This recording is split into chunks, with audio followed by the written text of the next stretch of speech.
Escape Room, PwC's client-server-based application for cyber awareness training. In a virtual environment, small groups of people have to solve puzzles that build on each other within a given time. Based on a classic triangular story, this cybersecurity simulation illustrates how insider knowledge, criminal energy, and opportunities can be combined with various attack techniques and existing security vulnerabilities to create a cyber attack. In concrete terms, a former disgruntled employee in prison is carrying out a cyber attack on his former employer, an inconspicuous bank with an exquisite clientele.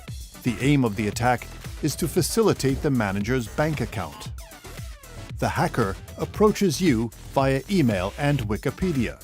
As part of the story, you'll help him successfully conduct the cyber attack and become familiar with common attack methods, such as SQL injection, brute force, and cross-site scripting, XSS. Escape Room players develop a sustainable security awareness and gain an understanding of common hacker methods in a playful way. Following the theme, if you are aware of the bad side, you will understand the good side better. Companies that use the Cyber Escape Room reduce security incidents through better sensitized employees.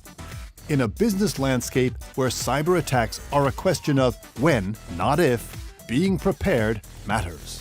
The Cyber Escape Room.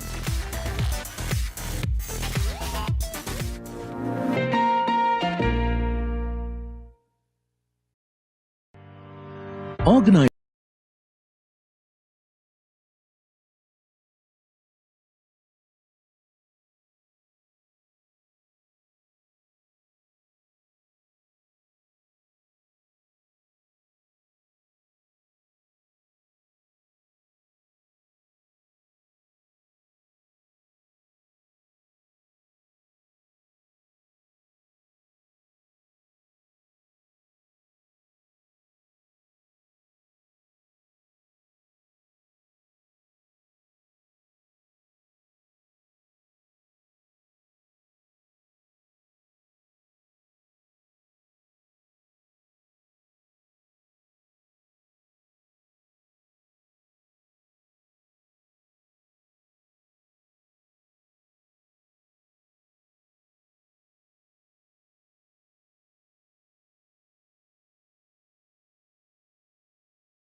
Cyber attacks are one of the greatest challenges facing humanity in the next decade.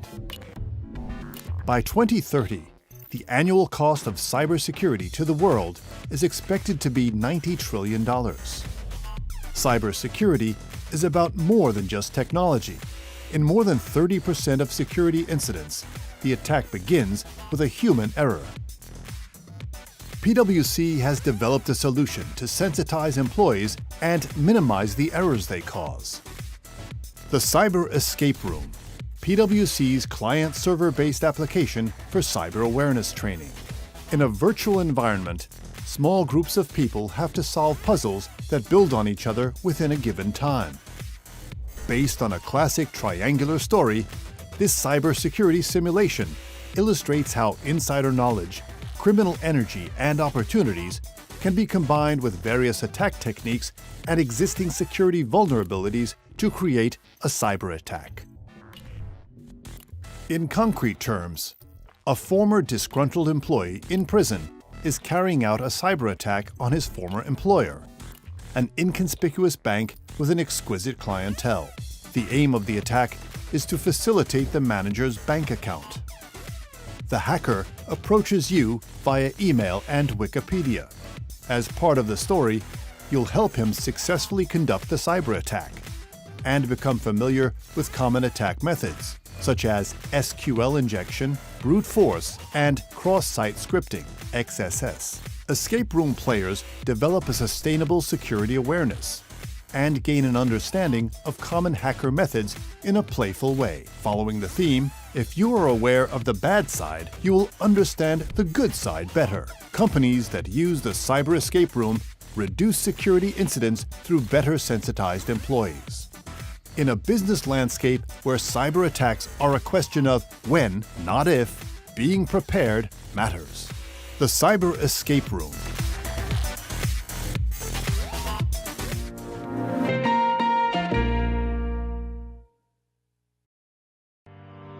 Organizations are witnessing a surge in complex and sophisticated cyber attacks, making it imperative for them to build and enhance their cybersecurity defense as part of their business strategy. While organizations focus on investing in advanced security technologies, they lack competent cybersecurity talent to help navigate an evolving cyber threat landscape.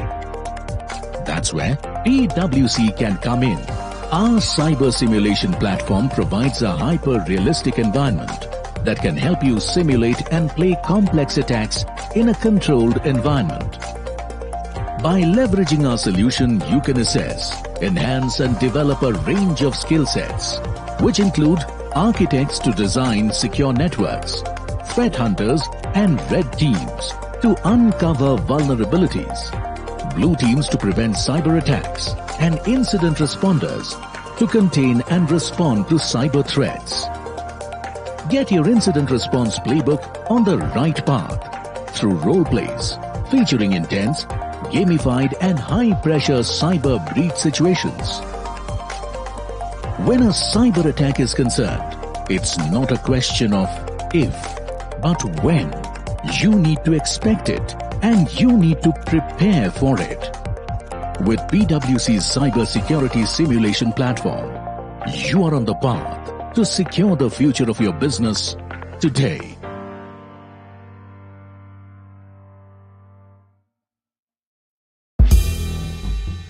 PwC's Cybersecurity and Digital Trust team is helping to build a secure digital society to keep our economy and businesses protected from cybersecurity threats.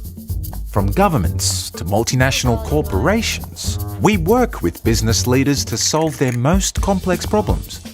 So what does cybersecurity look like at PwC? Well, no 2 days are the same. Some days you're assessing the exposure points of some of Australia's largest organisations, and the next you're on the front line of managing cyber attacks. With teams like Cyber Threat Services, Digital Identity, Digital Risk Management, Data Trust and Privacy, and Digital Law, you'll provide meaningful insights and actions that help build a secure digital society. The world of cybersecurity changes fast. That's why we've created the Cyber Academy, to make sure our people are constantly learning the most up-to-date and innovative practices from world-leading educators. Drawing from a deep understanding of business acumen, human behaviour and emerging technology, our cybersecurity and digital trust team brings together diverse technical skills to provide complete solutions to our clients' cybersecurity and digital challenges. Join our community of solvers today.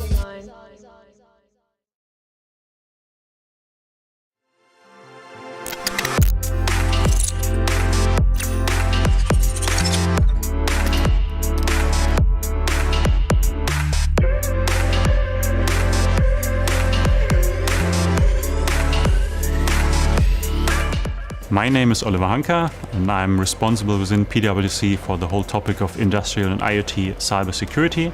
And today we're in the Cybersecurity Experience Center. We do this because we want to show our customers on one hand why it's important to take care of cybersecurity in the OT domain, operational technology, but on the other hand we also want to show our customers how you can protect yourself against attacks. So nowadays still the most attacks come via the IT. There's a study showing that 80% of attacks on OT are coming through the enterprise IT, but we see more and more that attacks are directly on OT as well. So on the IT side, the most common attacks are mainly through phishing or vulnerable machines, and an attacker gains access to the IT, the enterprise network, and then finds a way into the OT part.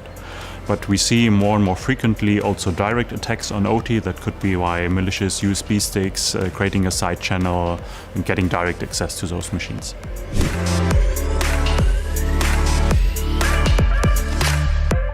What we are having here is a pressure reducing and metering station. We also have in parallel this device, which is part of the so-called safety instrumented systems. In this case, a flame detector. And if you're simulating a fire, the fire alarm goes off. Now, if an attacker would like to attack a device like that, he could get directly to the device itself and deploy a so-called rogue device, a mini computer that can control what information gets passed to the device and what gets passed to the control center. So if we are provoking a fire alarm again, the sensor will pick it up, but the alarm will not get put through to the control center. So if we are repeating this process, nothing is going to happen.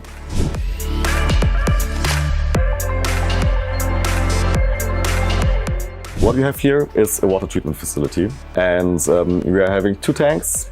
One component in the middle where chemical reactions are getting performed, and what we are showing is a ransomware attack and an overtaking of the system via a supply chain attack.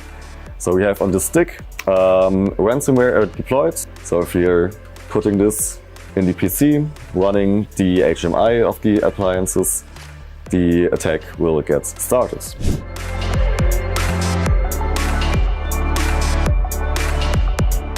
What we are having here is an industrial robot. Normally in a production center you have several robots and they are connected so they can communicate. And this connection is what we are hijacking, so we can make the robots stop doing its normal task and start going crazy.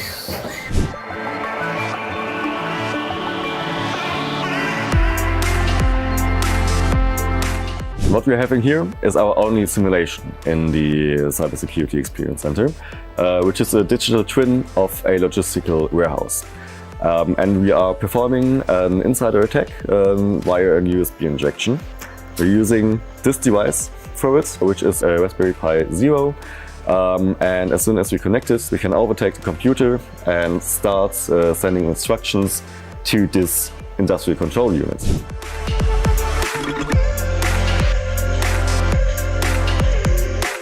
What we have here is our medical showcase, and it is used to capture certain metrics of patients, but is also capable of applying medication. So with the other showcases we have here, if there goes something wrong, if there is an attack, you have financial losses, you have losses to your resources. If something goes wrong here, people's lives are on the line. So you have to have special protection for these kind of devices. So what we showcase here are different ways to protect yourself against those kind of attacks, against OT infrastructure. And one thing we're showing is OT monitoring, for example. We have two different categories. We're showing network monitoring to see what's going on within the network, but also very specific monitoring solutions for each showcase. But we also tell our customers how a corporation needs to be set up, which processes need to be in place, which roles defined, so that you have a holistic security posture.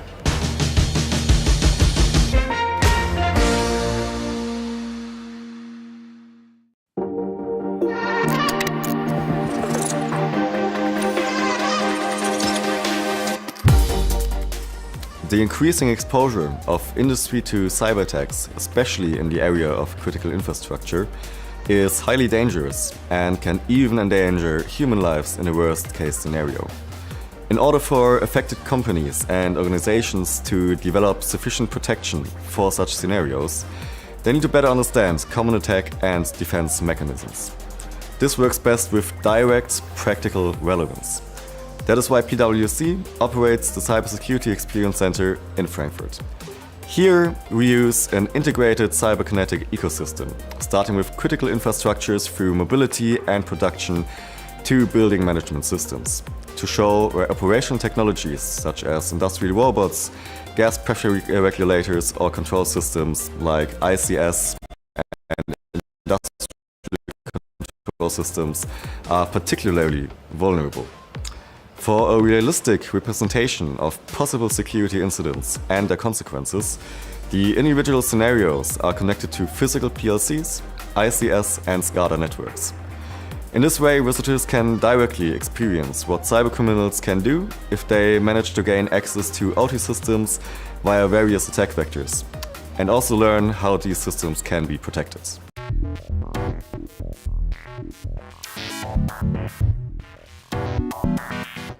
Cyber attacks are one of the greatest challenges facing humanity in the next decade. By 2030, the annual cost of cybersecurity to the world is expected to be $90 trillion. Cybersecurity is about more than just technology. In more than 30% of security incidents, the attack begins with a human error. PwC has developed a solution to sensitize employees and minimize the errors they cause. The Cyber Escape Room, PwC's client-server-based application for cyber awareness training. In a virtual environment, small groups of people have to solve puzzles that build on each other within a given time. Based on a classic triangular story, this cybersecurity simulation illustrates how insider knowledge, criminal energy, and opportunities can be combined with various attack techniques and existing security vulnerabilities to create a cyber attack. In concrete terms, a former disgruntled employee in prison is carrying out a cyber attack on his former employer, an inconspicuous bank with an exquisite clientele. The aim of the attack is to facilitate the manager's bank account. The hacker approaches you via email and Wikipedia. As part of the story, you'll help him successfully conduct the cyber attack and become familiar with common attack methods, such as SQL injection, brute force, and cross-site scripting, XSS. Escape room players develop a sustainable security awareness and gain an understanding of common hacker methods in a playful way. Following the theme, if you are aware of the bad side, you will understand the good side better. Companies that use the Cyber Escape Room reduce security incidents through better sensitized employees.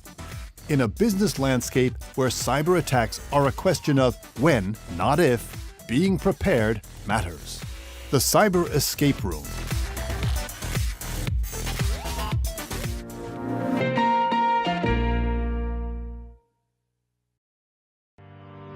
Organizations are witnessing a surge in complex and sophisticated cyber attacks, making it imperative for them to build and enhance their cybersecurity defense as part of their business strategy.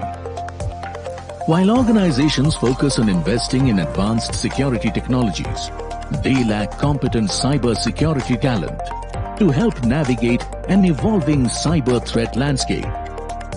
That's where PwC can come in. Our cyber simulation platform provides a hyper-realistic environment that can help you simulate and play complex attacks in a controlled environment. By leveraging our solution, you can assess, enhance and develop a range of skill sets, which include architects to design secure networks, threat hunters and red teams to uncover vulnerabilities, blue teams to prevent cyber attacks, and incident responders to contain and respond to cyber threats.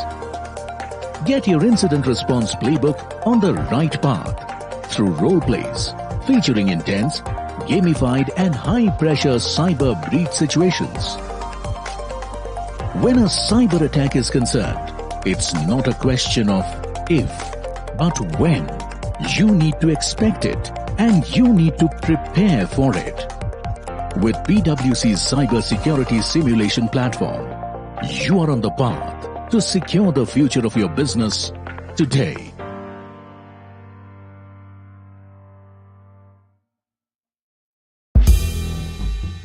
PwC's cybersecurity and digital trust team is helping to build a secure digital society to keep our economy and businesses protected from cybersecurity threats. From governments to multinational corporations, we work with business leaders to solve their most complex problems. So what does cybersecurity look like at PwC? Well, no 2 days are the same. Some days you're assessing the exposure points of some of Australia's largest organisations, and the next you're on the front line of managing cyber attacks.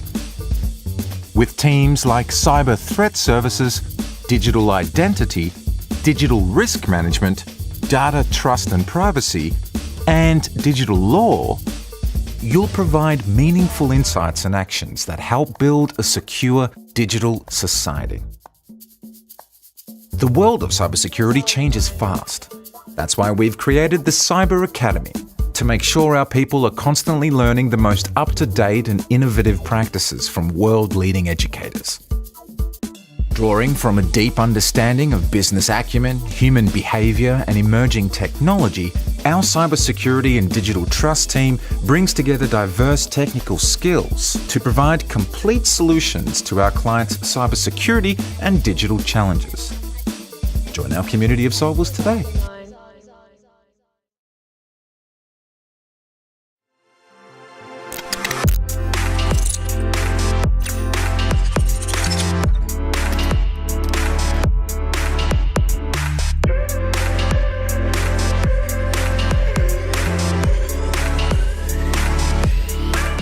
My name is Oliver Hanka, and I'm responsible within PwC for the whole topic of industrial and IoT cybersecurity. And today we're in the Cybersecurity Experience Center. We do this because we want to show our customers on one hand why it's important to take care of cybersecurity in the OT domain, operation technology, but on the other hand we also want to show our customers how you can protect yourself against attacks.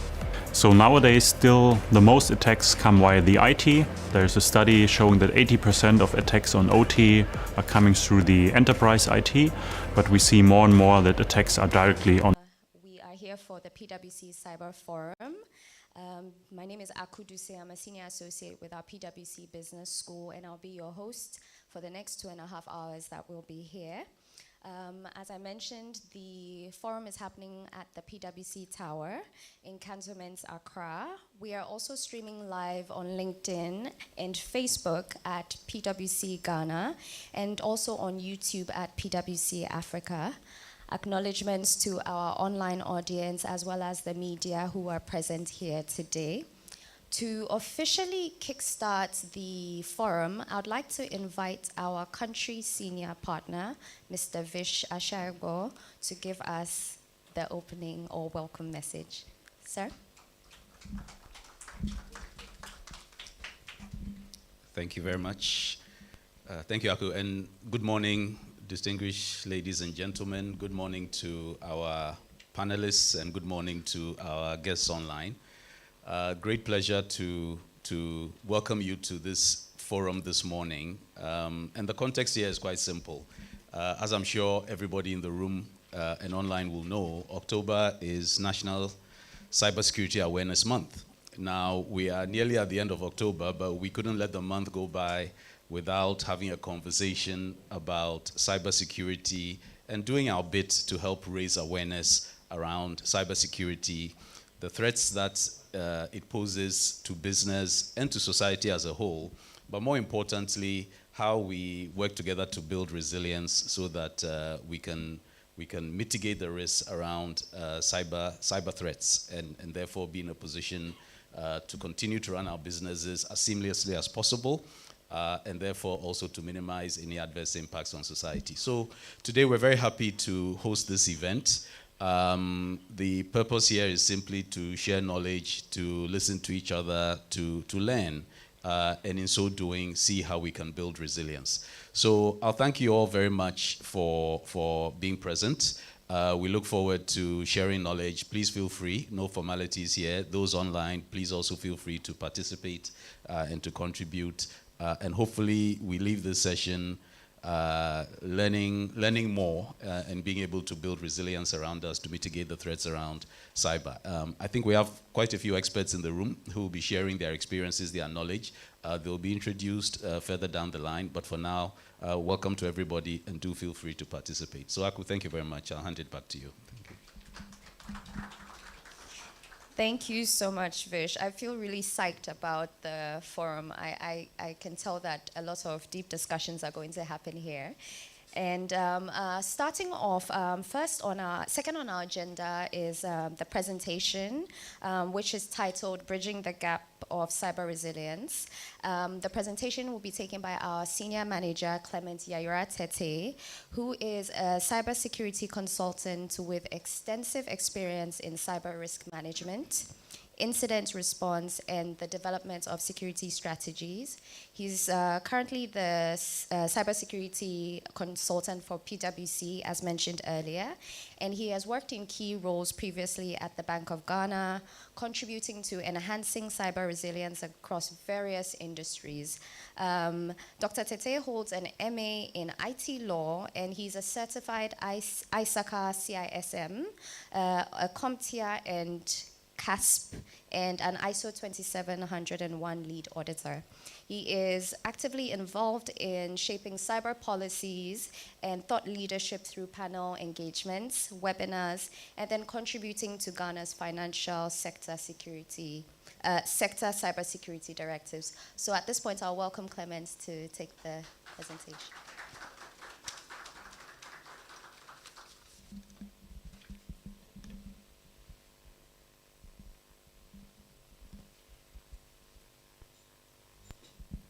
Good morning. Trust you're all doing well, and thank you for honoring our invitation.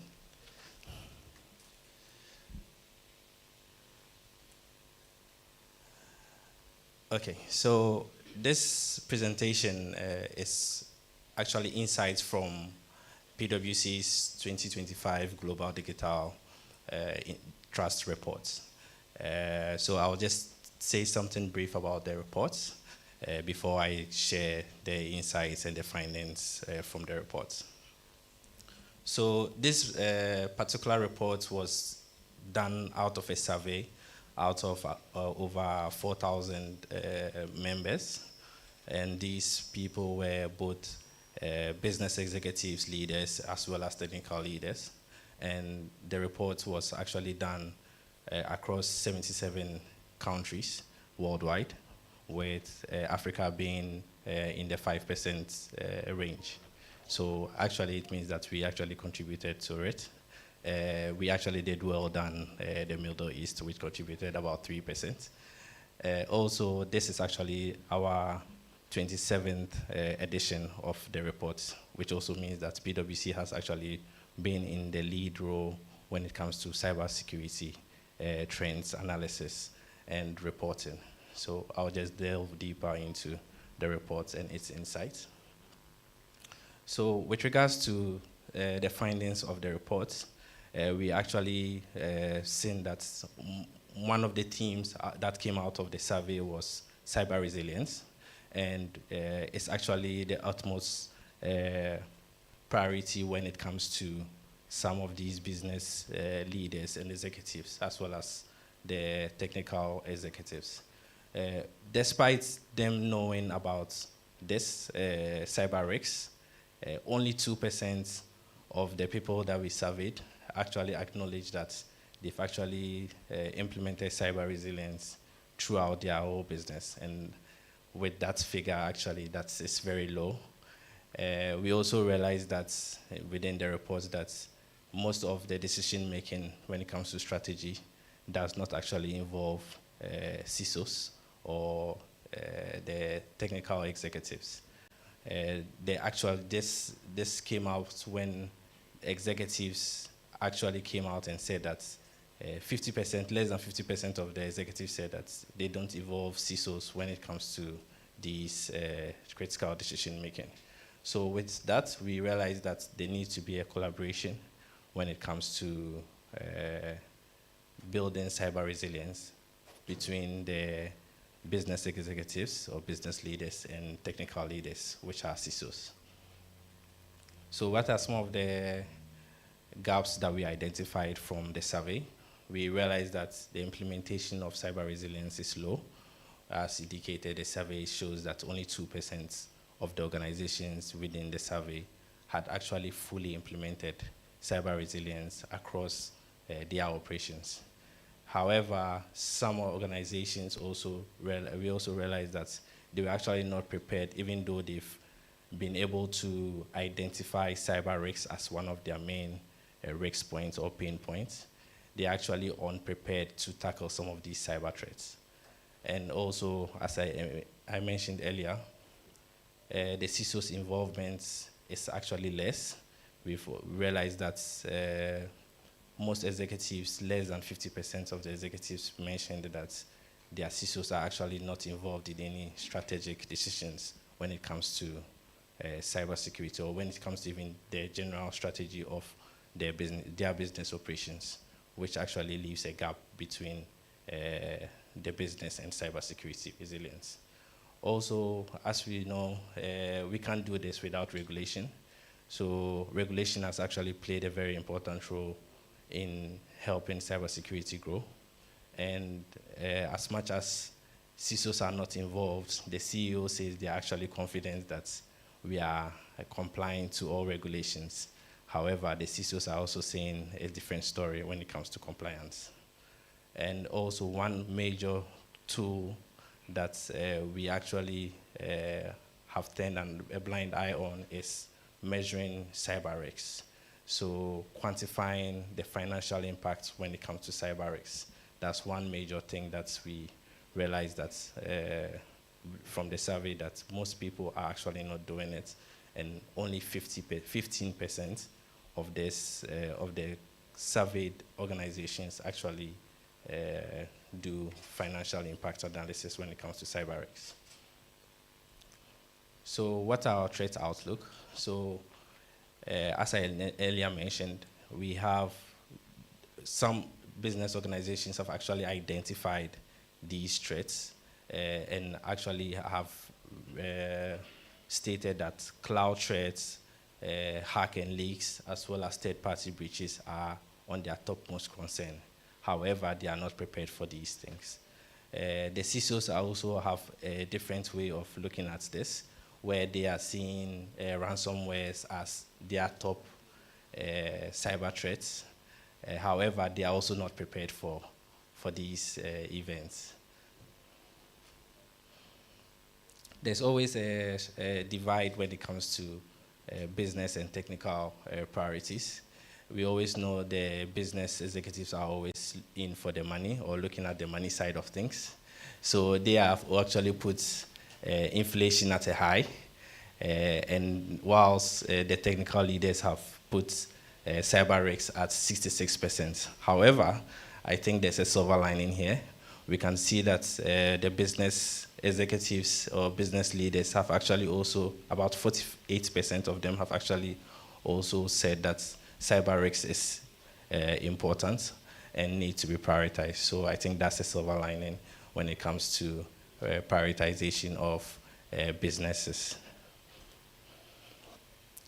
We can't go on without mentioning Gen AI. artificial intelligence is here with us and it's going to stay. It's been creating major opportunities when it comes to business operations. However, these opportunities also comes with its own risks.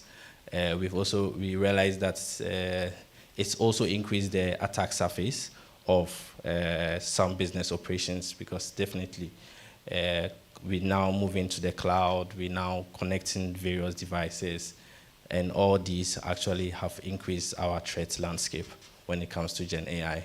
We also realize that because Gen AI is helping organizations with their operations, they've actually increased their investment in Gen AI, however, forgetting the risks that is coming or accompanied by them. With regulation developments within the survey, we found out that on an average, 78% of organizations reported that regulations have actually helped them speed up their cyber activities or cyber programs. However, the CISOs also have their own way of looking at it. They're actually 13 points behind, confident that the regulation is doing, they are being compliant to some of the regulations, but the CEOs still say that they are being compliant. So that's where we have to look at and bridge that gap. We've also noticed that they've also said that as I mentioned earlier, 70% believe that regulation have helped them actually improve their cybersecurity posture. We also see that it's increased investments, definitely. It means that once they are 78% of them are saying that it's helped them, it means that there's more investment that's being done within that the cybersecurity sector. We can see 32% saying it has actually helped them with cyber investments, with as low as 1% saying that it's actually not applicable to them. This is one point where I always say it's a fantastic tool where organizations are actually missing out on, which is cyber risk quantification. We always do financial analysis, and then we find out that we are able to find out the impact when some businesses happen. However, we are not able to quantify that when it comes to cybersecurity. However, we've also realized that in the past year, about $3 billion have been lost to cyber breaches, and these are all been attributed to being able to do some cyber risk quantification. And throughout the survey, we realized that only 15% of these organizations are actually measuring their cyber risk financial impact.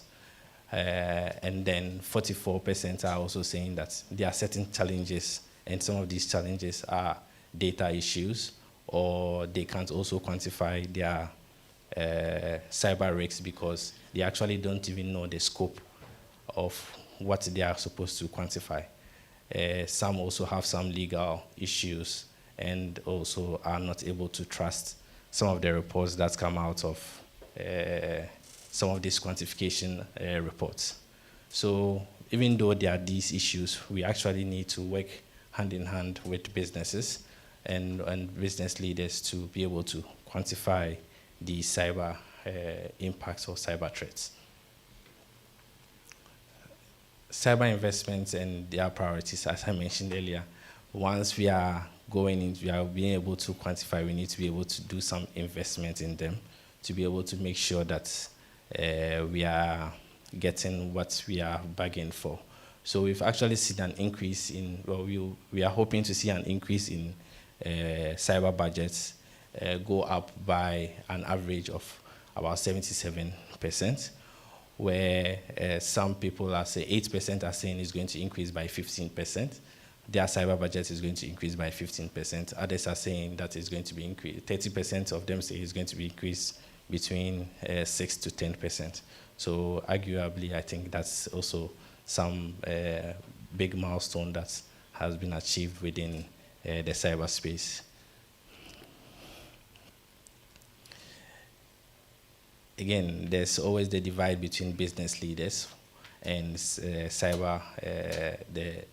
technical leaders, where we've seen that they are prioritizing where they are supposed to prioritize events. They are saying that data protection and trust is one of their top priorities where they have to invest, whilst cyber or the technical leaders are saying cloud security and data protection is on their top priority list. These divides are out of results of them not being able to sit at the table when these strategic decisions are made. So the business leaders take their own decisions and have their own prioritization, as well as the technical leaders also sitting down and also having their own prioritizations. So as I said earlier, only 2% of the organizations we surveyed have actually implemented cyber resilience, which is actually low. We are looking at organization of out of 4,000, over 4,000 people that we surveyed, only 2% say that they have actually implemented cyber resilience across their entire organization. But this does not stop us from noting that probably there are some organizations that have implemented it in certain areas. However, we are trying to be more holistic when it comes to our reporting. And we've also seen that the CISO's involvement when it comes to strategy, our directions are not actually there when it comes to strategic planning. Cybersecurity is currently the new competitive edge. We all know when we hear an organization has been hacked, even if we don't even have any affiliation to that organization, we tend to turn a blind eye, or we tend to have a second look at how that organization works. So cybersecurity actually aids with customer trust and also brands loyalty, as well as helps grows business opportunities. Some of them also helps in being leaders within the market when it comes to cybersecurity, as well as public relations. So within the survey, we saw that 57% of executives are actually seeing that customer trust is a key influence when it comes to cybersecurity as being a competitive edge.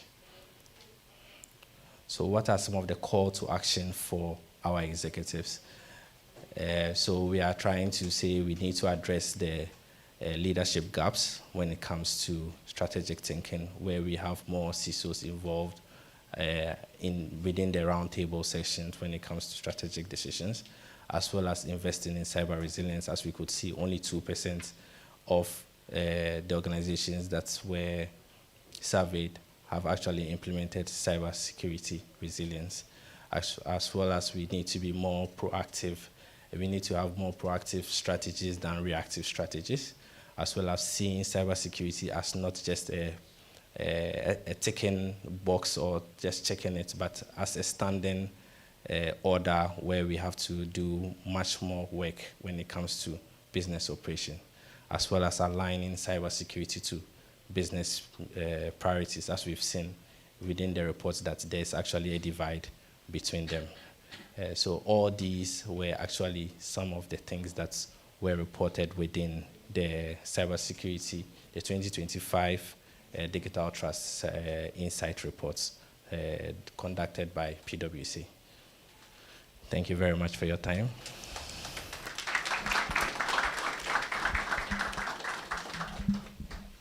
Thank you, Clement.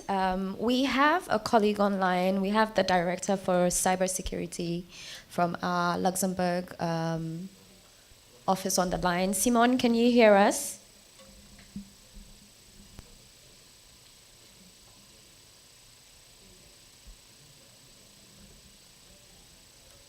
Hi, Simon, are you on the line?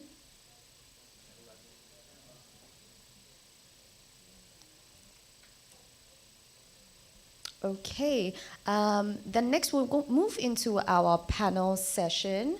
I'm just going to read out the bios or the profiles for the panel members and then invite them to the stage to do their presentations. If I could get someone to have the mics available for them. The mics.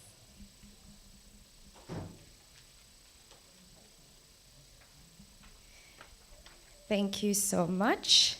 So starting off, I'm a very female champion type of person. So I'm going to start off first of all with Jacqueline Hansen-Cote.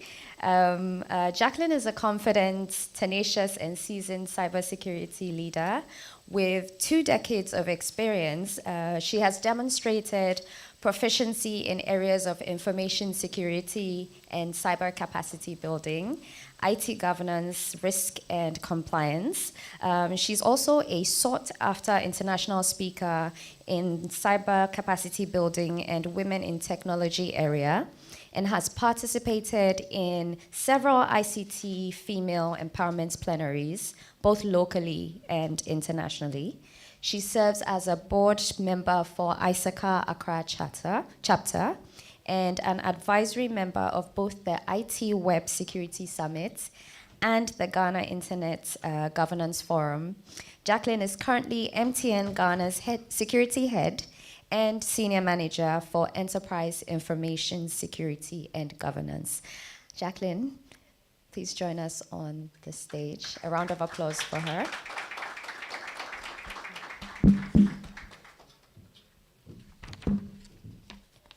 Thank you. Next, I have Mr. Abel Lumote Daite.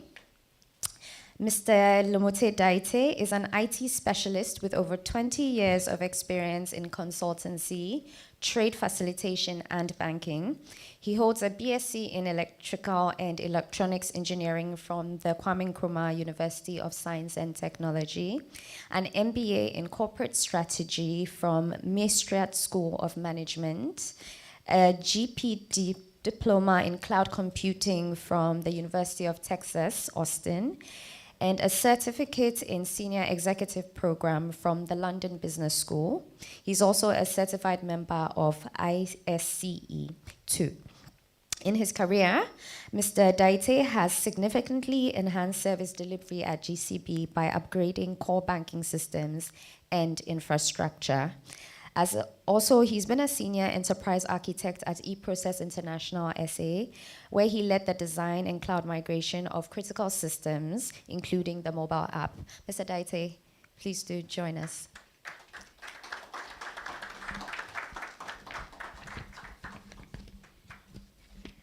Next,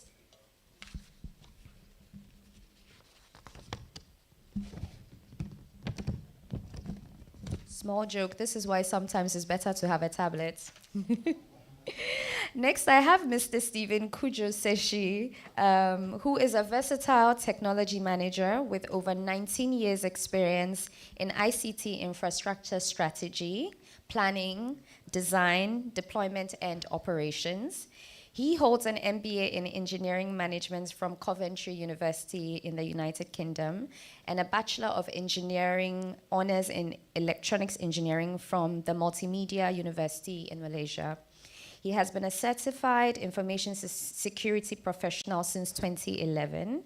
Mr. Kujo-Seshi his mandate at the CSA is to help build a secure and resilient digital Ghana through a world-class proactive and reactive cybersecurity incidents response measures and within a framework of global collaboration. Sir, please join us.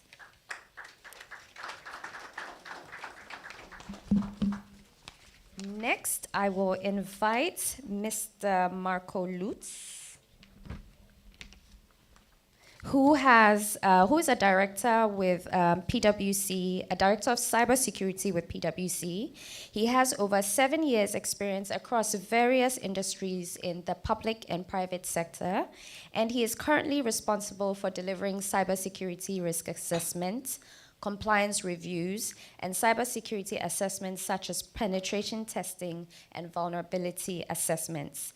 He leads the technical team on operation technology assessments such as security assessments on SCADA and ICT control networks. These assessments are conducted using a tried and tested approach that Marco has used globally over the past 7 years to assess OT environments. Marco, please do join us on the panel. Okay, so then lastly, I'll invite Clement once again to moderate the panel and hand over the session to him. Thank you once again. Fortunately, I will be using a tablet.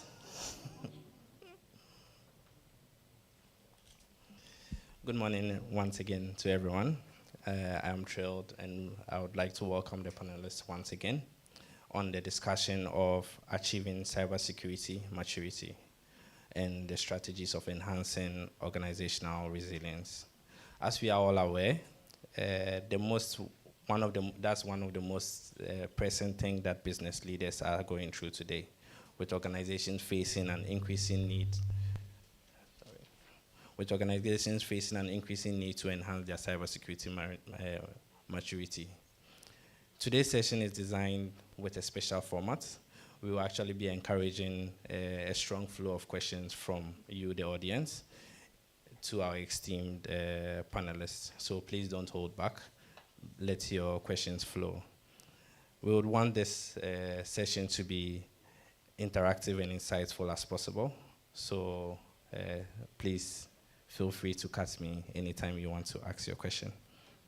So to kickstart, I want to ask a question that would set the pace for our regulator, since they are our mother body.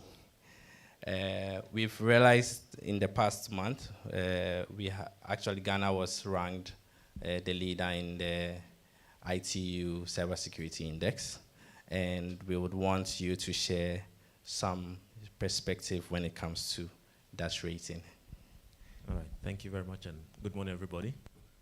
Yeah, so indeed, we've chalked achievements as a country, and the ranking is a testament of the hard work that has happened, especially since 2017. So what the index does is to measure the commitment of the country to some key themes, so thematic areas. So you can talk about legal measures, technical measures, your cooperation. You can talk about your what we call when it comes to the organizational measures you have. So across these 5 themes, capacity building as well, you go through an exercise where you show the ITU what exact initiatives you've done. You need to show proof. So back in 2017, when we did the exercise, we scored 32.6%. So showing we were just about starting the journey. But along these past 7 years or so, we've enacted our law, we've formed the authority, we've done work around critical infrastructure protection, we've built a formidable system around capacity building, what we call CBAC, and the Awareness Month is one of those key initiatives that have come out of that, and it is premised on what we call the Safer Digital Ghana Agenda, which was launched in 2018 by the Vice President. So in doing that, year by year, we've arrived at this point where we've now scored 99.27%, second on the continent. The first on the continent scored 100%, Mauritius. So we missed out just by a few percentage points, and the gap that was highlighted was the fact that we could do more on capacity building. And so that's a journey so far, and it doesn't mean we are there yet. It just shows, yes, we are on the right track. We are doing what is necessary, and it's recognized globally. Thank you. Thank you very much. That has been insightful. So considering your respective industries, where do we place cybersecurity maturity level within your respective industries, and what approach did you actually take so that it has much more impact in achieving these maturity metrics?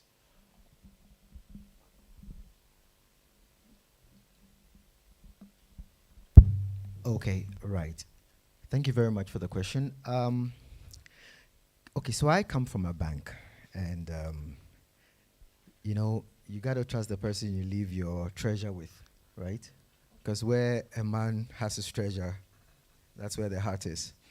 So for us, we do it two ways. You have the Bank of Ghana that is always on your case, making sure that you do the right thing. There are directives like the CISD, the Cyber Information Security Directive. It's a directive, okay? That's exactly what it is. You're supposed to do what the directive says. And it lays out a framework that, if you think through it, really should cover almost every aspect of your business. So if you are careful enough to go through that directive from pages 1 to whatever the last page is, you would have you fairly cover every part of your business, which is good. The other part of things too is that ours is a business of trust. Would you want to keep your money in a bank that you know will be hacked or is susceptible to hacks? Because right now, the thieves are not the ones that come through your door with guns, okay, or the robbers. If I can steal money from you without you knowing that I've stolen from you, isn't that sweet? And besides, of all the money that Ghana has circulating around, how much of it is in paper? Think of the concept of money. You get an SMS on your phone and you're happy, hey, I've been paid. Where's the money? Nowhere. It's a text on your phone. And you gladly walk over to a merchant, and then, thanks to our good friends here from MTN and Momo and all that, you send a Momo, the guy gives you the money. What did the person see? A text. So you mean we are working on the basis of text messages from me to you saying that you've received money from me? I'm sure if I tried describing this to my grandma, God bless her soul, she would think I was into some wizardry or witchcraft. But that is what we're doing today. And so if money is moving on the rails of, money is now digital, then your controls will also have to what? Be digital to protect those things. And how are you going to protect those things if your cyber security is weak? So for us, it is an existential threat. We understand it. Okay, and besides, even if you don't understand it, you have a headmaster holding a cane over your head and knocking you every time you fail it. So we have no choice but to make sure that we keep it going. And then not so that we just don't sit down and say, okay, we are okay by ourselves. We have a lot of these ISO certifications. Almost every bank, if they are here, will tell you, you want to be sure you are 27,000 certified, PCI DSS certified if you play in the cards business. Some of us have gone 20,000 ISO certified, 301 certified. So we've covered as much ground as possible. And I'm happy. Indeed, the day Ghana came out with 99.27%, number 2 only to Mauritius, I was like, thank God, my business, my industry contributed to that. So thank you very much.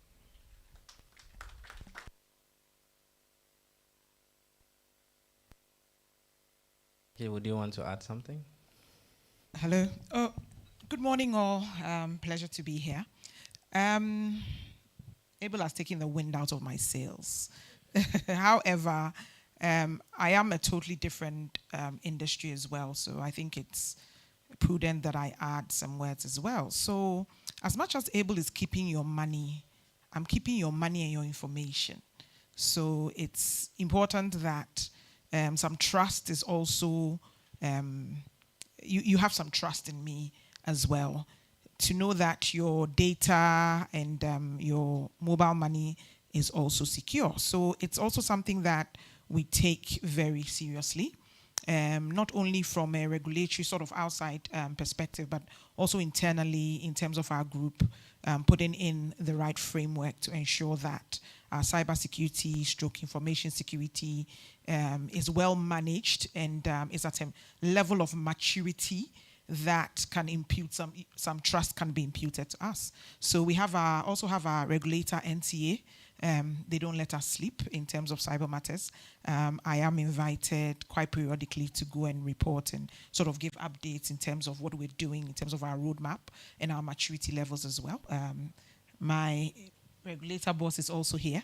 We work closely with the CSA as well in terms of making sure that we are sort of walking in the straight line. We're supposed to, or achieving the necessary maturity, or we have in place the necessary resilience measures, because at the end of the day, we've been classified as CII, and the national infrastructure also relies on us to an extent. So it's important that we also sort of have all our ducks in a row. Like Abel said, that's why I said he's taking the wind out of my sails. We also, so for example, we are under Bank of Ghana from the Momo side, from the MML side as well. So the same cane they are holding on Abel, they are holding on us as well. And we need to make sure that we are ISO certified, 27001, which we are. We are two separate entities now. There's the GSM side, there's the Momo side. So we have MML and we have MTN, or Scancom Limited. Both of us are certified 22301 and 27001. It's something that we take, we consider very important and we take pride in. We have our regulatory, or we have our frameworks as well, internal frameworks that we work with NIST and the like, to make sure that our maturity is up to par. And in the group itself, all the opcos as well have maturity ratings which we have to aspire to. So we are benchmarked, and there's maturity ratings that per your size that you sort of adhere to. So it's a full-time job to sort of make sure that we are on the right path in terms of our cybersecurity, and we are also doing everything we can to protect the reputation and the trust that our customers have given to us. Thank you. Thank you, Jackie. Thank you.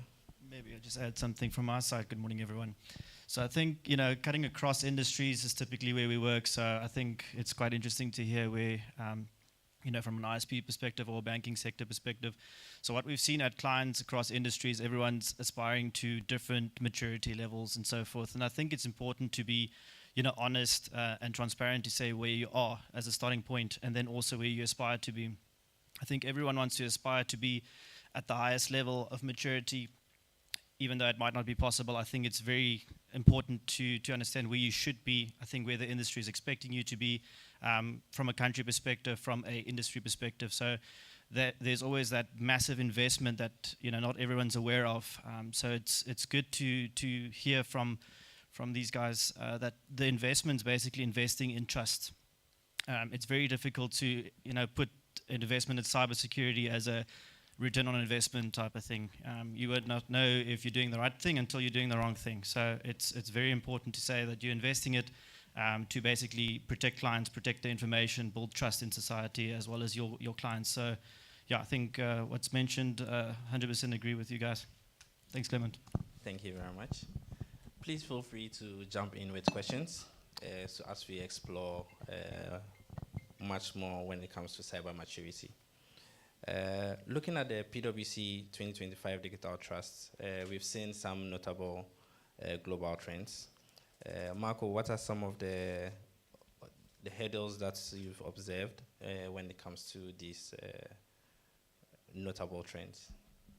Perfect. Thanks, Clement. No, I think what was mentioned earlier during your speech, Clement, I think resonates with a lot of people in this room, where I think the global trends, instead of specific hurdles, where certain risks become quite interesting specifically to industries, but also to countries. I think something like a ransomware has become very prominent from an African perspective the last couple of years, where Africa is one of the most targeted in the world, which is quite interesting. Doing it, since we are so evolving and emerging, essentially, we need to be at the front of the line, essentially, when coming to those. I think hack and leak ones becomes quite interesting, the security behind that. So it's an ever-evolving hurdle that you need to make sure that the technical leaders do speak to the CEOs. I think the big differentiator that you must make is essentially getting those technical resources involved on your C-suite boards and so forth. So, I mean, cybersecurity isn't necessarily an IT problem, but a business problem. I think as soon as you make that differentiation and get those people in front of the right, I would say, audience to make their statements, it is very interesting to see what the board also brings to a technical perspective to say, guys, are you considering this? This is what we've seen. And sometimes the directive comes from that side. So I think the biggest hurdle there is to make sure that business hears the technical guys as well. Thank you very much. We've actually seen cybersecurity to be not just a technical issue, but a C-suite issue. So we are trying to see if any of you within the industry could help us know what are some of the barriers that we have to break before in order to achieve cyber maturity, and how we can create this strong link in business growth. Okay, I'll just speak to that a bit, then I'm sure Abel and Stephen would be able to contribute as well. So I think your question was really answered by Marco just before he teed off, just before he ended. He said, cybersecurity is not an IT issue, it's a business issue. And you said it's a C-suite issue, which I would beg to differ a bit. It's a business issue. Where we are at now in the world, we can't ignore cybersecurity. No matter who you are or wherever you're sitting in the organization, it's something that needs to concern you, because you'll be surprised how somebody, an excuse, I say this in, that you consider probably slightly inconsequential to the business, probably like a cleaner who doesn't even work for you, would go to your data center, accidentally leave the door open, and you'll be compromised. So, I mean, with things like this or scenarios like this behind your mind, it's important that we need to own, everybody in the organization needs to own cybersecurity and do their part in ensuring that we are all secure. So in MTN, we say you are the first line of defense, and we tell all the staff, you need to understand it's no longer an IT issue. Your eyes cannot gloss over when you see a cybersecurity training. You have to understand it and sort of contribute to it. So I think sometimes our biggest hurdles is the compartmentalization of it all, because it sits in IT. And I know cybersecurity sits in different places in different organizations. Mine sits in IT. That's why Bernard was supposed to be here, because ultimately we're reporting to him as the CIO. Ours sits in IT, but it cannot be an IT problem. It's far from an IT problem. Every facet of the business now needs to involve my team and I when they're doing something. Okay, so I remember about 5 years ago, we came up with IT annexures, or cybersecurity, information security annexures, which are security clauses that will go in every contract. And I mean, you know how things go when there's change. Everybody's bucking against it. Is this necessary? Okay, so if I'm going to marketing, if I'm going to put up a billboard, do I need to sign this? And I said, yes, sign it. If I'm taking my car servicing to Toyota, I said, you might leave a pen drive in it. Somebody might see the pen drive, take it, sign it. Okay, so we are all covered. Okay, so I think the barriers really tend to be the compartmentalization we do and the lack of accountability in the organizations for cybersecurity. Everybody, it will be it will be a tragedy for everybody to see it as a Jackie and a Bernard problem, when it indeed is the organizations and it's all the organization's problem. Recently, there was a compromise of virtual girlfriend-boyfriend site. I don't know how many people heard of it. I don't think it's operational in Ghana, but I heard from it from my South African counterparts. And there's a site where people acquire virtual girlfriends and boyfriends, and it had it had very adult stuff like people's fantasies and stuff. And this was being used to blackmail people. So if my profile was found out and they found that I was the Jackie who worked at MTN, they were using it to blackmail me to get information from MTN. Okay, so it's something that's permeated the entire organization and it's touching everybody and everything. So we need to overcome that compartmentalization. We need to ensure the proper accountability is given or put in place for this, to ensure that all staff are responsible for this and take that responsibility seriously and understand it.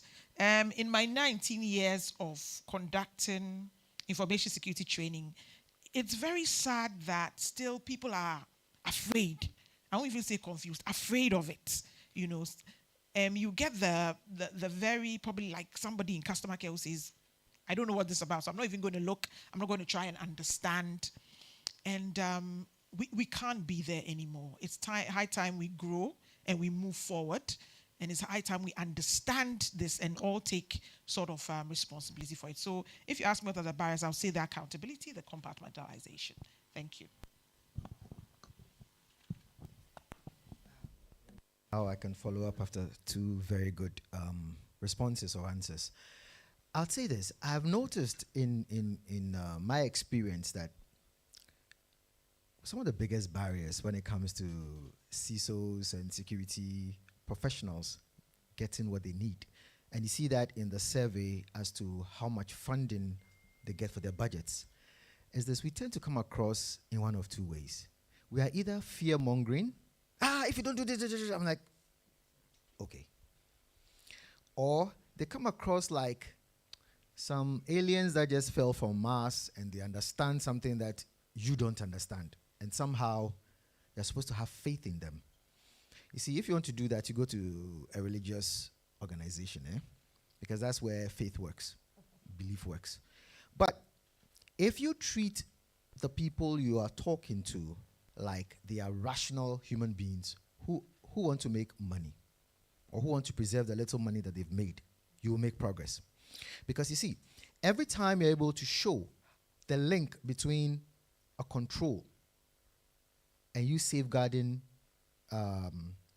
profits, or you show the link between how a control would strengthen a revenue stream for you, you would get your MD or your CFO or whoever it is that can sign that check for you to sign. I mean, honestly, do you mean to tell me that if you walked up to your CEO and said, oh, there's this wonderful solution that you guys are thinking of bringing up, if you added this control to it, it would safeguard a revenue stream of, say, 1 million CDs, and you're going to spend, say, 1,000 CDs, he would not buy into that? I'll be surprised. Okay? So, please, let's come off that this is complex, I understand it, you don't understand it. No. If you come that way, I can assure you, you might be right, but for the sake of his ego and his, okay, I won't give it to you. What can you do? Nothing. We have to come across as persuasive agents, okay? We have to learn the art of persuasion. It is important for us. If you don't learn the art of persuasion and you only know how to repeat facts and figures, then I'm sorry. The person who knows how to weave a story, okay, that has that truth in it would get what he wants and what he needs. And you would lose. Not because you don't have a need, but because you just don't know how to sell. So, CISOs in this room, technical guys in this room, it is an art you have to master. Please, if you don't have it, find it. Okay? You will not get far. I'm telling you, if all you're interested in is looking at ones and zeros and how they go across a wire, good luck. We'll keep you in that dark room somewhere in the basement.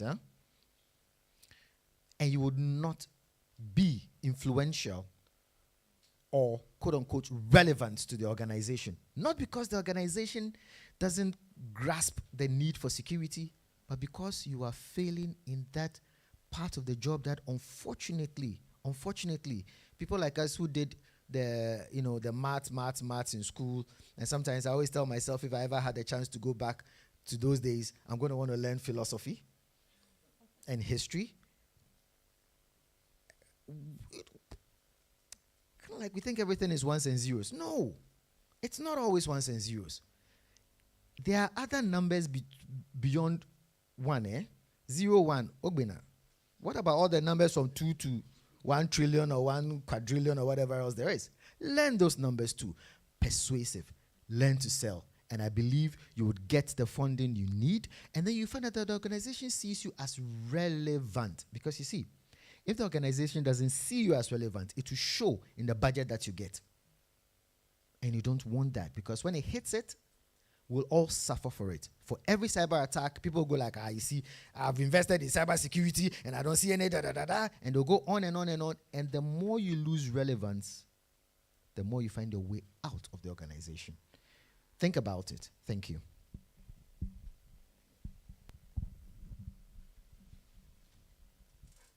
Before you go on, I just want to do a quick introduction for our representative from the VRA, Mr. Ebo S.E. Thompson, who is the principal computer engineer.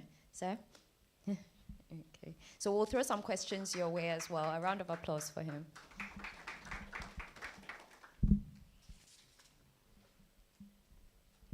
Thank you very much. So I think then I'll just throw the question to Mr. Ebo. I hope that's fine. So with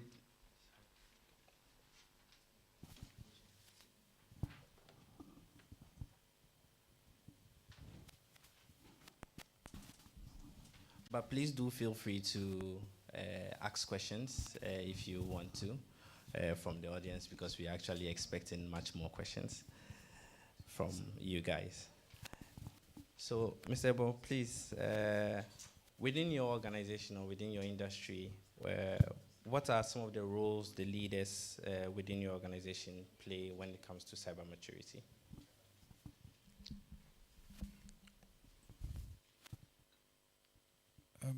Can you just explain? I mean, I want to understand the question. Oh, okay. So, because I think my panelists have actually spoken a lot more about it, so I don't know whether you want me to rehash it. Yes, so I just wanted you to speak within your industry. That's the energy industry. If you could just, there are some other pointers maybe they miss within their industry you could hash on. Okay, so for I come from VRE, so maybe largely for the energy industry. What I realized that unlike my panelists, we were until 2021, until CSA, we were largely, in quote, unregulated. So then we were having the same issues with funding and then trying to tell our story that, yes, cybersecurity is important. But then with the three things happened. One, the CSA directive came in, which would actually enforce, and then two, we started on a massive digitization drive, trying to upgrade our systems, trying to move a lot of our systems digital. So then the cybersecurity need started becoming critical. So in terms of maturity, from 1 to 10, I think we'll be around 5. So we are still gradually going on. So currently we have some projects going on, which is going to help us to eventually achieve the maturity bit that we want to reach. Now, C-suite sponsorship in my organization is very important, because what is happening is that if we want, one of the challenges we had, apart from C-suite, is also the organization culture or the work culture of the staff. So they are not very cyber conscious, because it's like, oh, IT will handle it. If it's a cyber security problem, IT will handle it.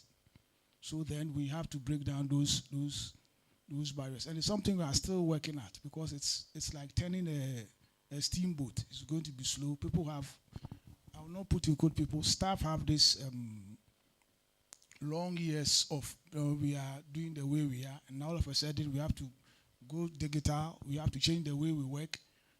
So for example, if initially, let me give you just a specific example. Normally, when I want to log into my mail, what do? I just log in. If I'm lazy, I just cache it, and the next time I open it. Now, because of phishing, because of access, now there's something called 2FA. So then it's going to inconvenience me. So then you get pushback against those kind of things. Initially, I could go to any site I want. Now they brought controls. So sites which are not secure, I can no longer access them. So those are some of the issues. So for us, organization culture is also one of the big parts that we are gradually working on to. That is also one of the barriers we had to trying to put this cyber, to try to engrave this cyber security culture as part of us.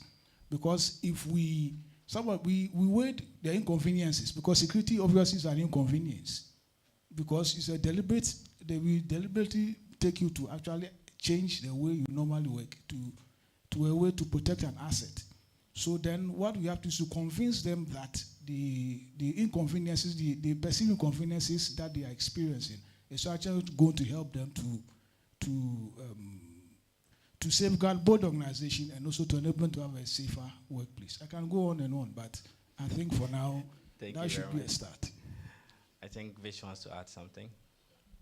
Yes, thank you very much, Clement, and thank you to the panelists for your contributions so far. So I have two questions relating to some of the discussion that has already taken place. So everybody here has spoken about how C-suite responds to some of these things, the people, the culture, etc. And I think, speaking from my side, I understand the significance of, well, I think I understand the significance of all of this. But where I sometimes struggle is what really is the day-to-day practical effects of all of this? So, for example, I know you can't go into specifics, but do you really face attacks? Do you face what actually happens? Because we hear all the stuff about the need for security and all of that. Fingers crossed, as far as I know, we've not seen anything actually happen. But are things happening? You are protecting us from, just so that we know how significant is this matter. And then my related question is the disparity between, say, CEOs and CISOs. Enable, you commented on that in terms of how some of those issues can be dealt with. But why do we think this exists? I don't know whether it's simply lack of understanding. So I just wondered whether you can comment a little bit of that without going into details that may compromise the security itself. But how real is this? I just wanted to, if you could bring it to life for us. Thank you. All right, thank you. So maybe I'll start with the bit about whether there's anything happening. So there is.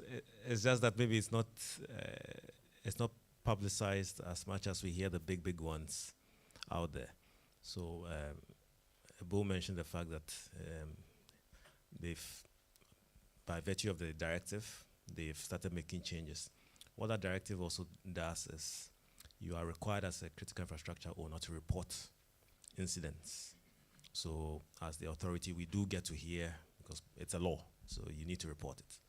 So in the last year, I didn't write all my figures down, but I think I can count not less than 10 incidents involving some CII owner or the other. So quite a wide spectrum. There's ransomware. There is ransomware probably dominated, but you've had just data exfiltration. You've had network compromise, and they report them. So it's happening, it's there. And you realize that when it happens is when you discover that, okay, maybe they have the directive, but not all of them have really implemented everything there. And that directive is actually even considered a baseline. It's not the most advanced per se, but these are baselines you should have. And in that sense, the authority is going to be moving towards the direction where per industry, you are going to expect to have specific directives. So banking would have a more specific directive for them. Telco will get something more specific, and that's how we are going to bump up the kind of standards you expect. So in short, things are happening. As things must happen.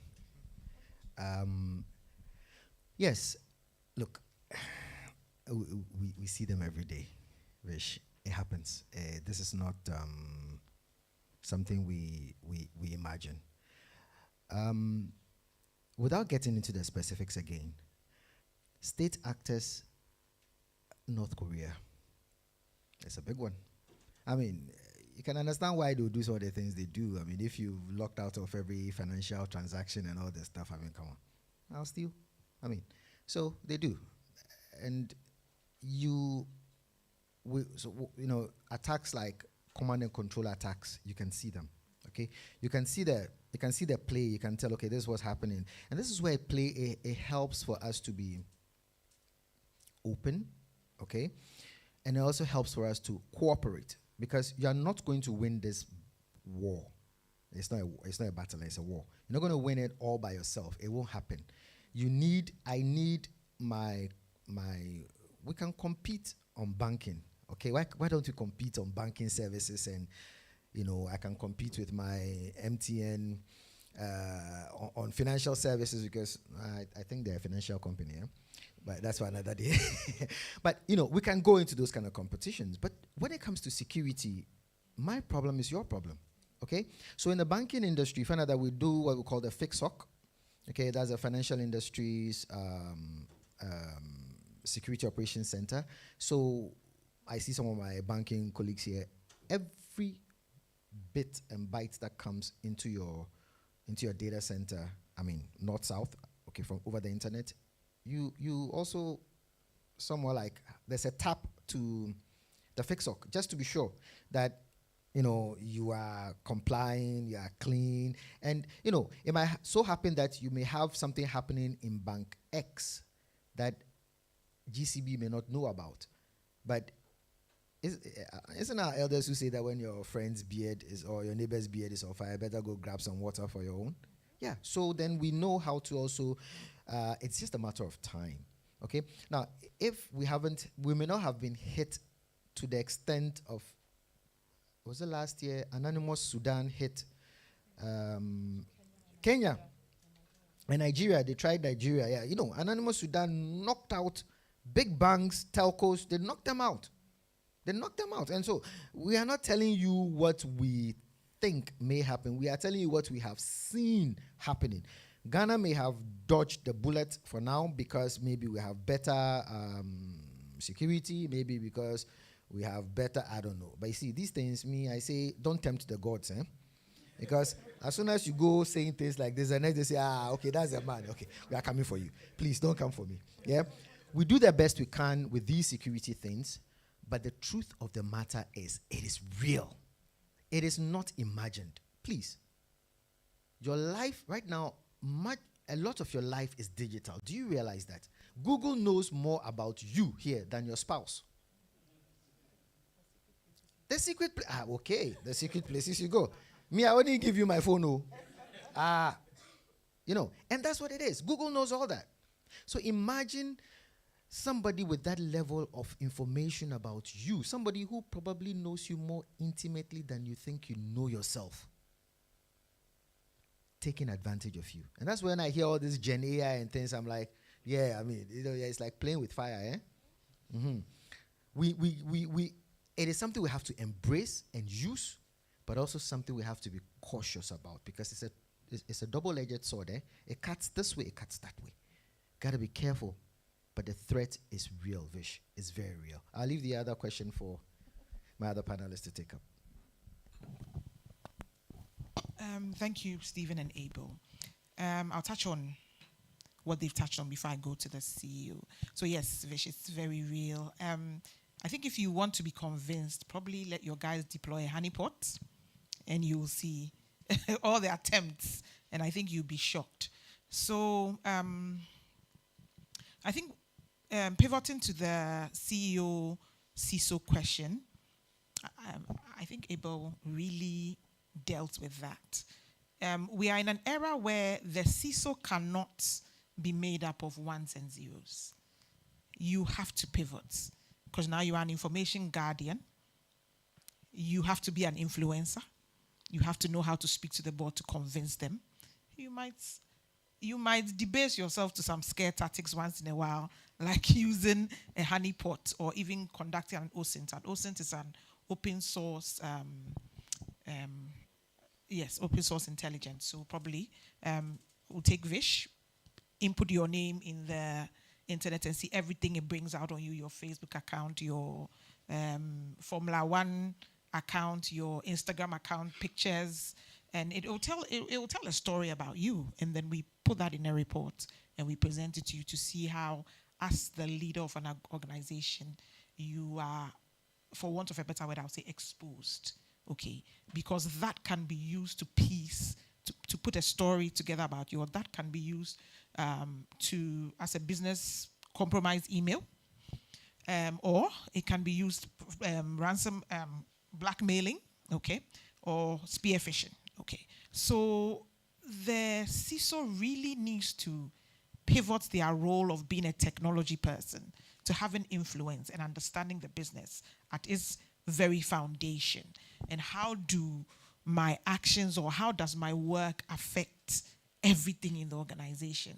Okay, how do I support, or how do I even become an enabler for the organization?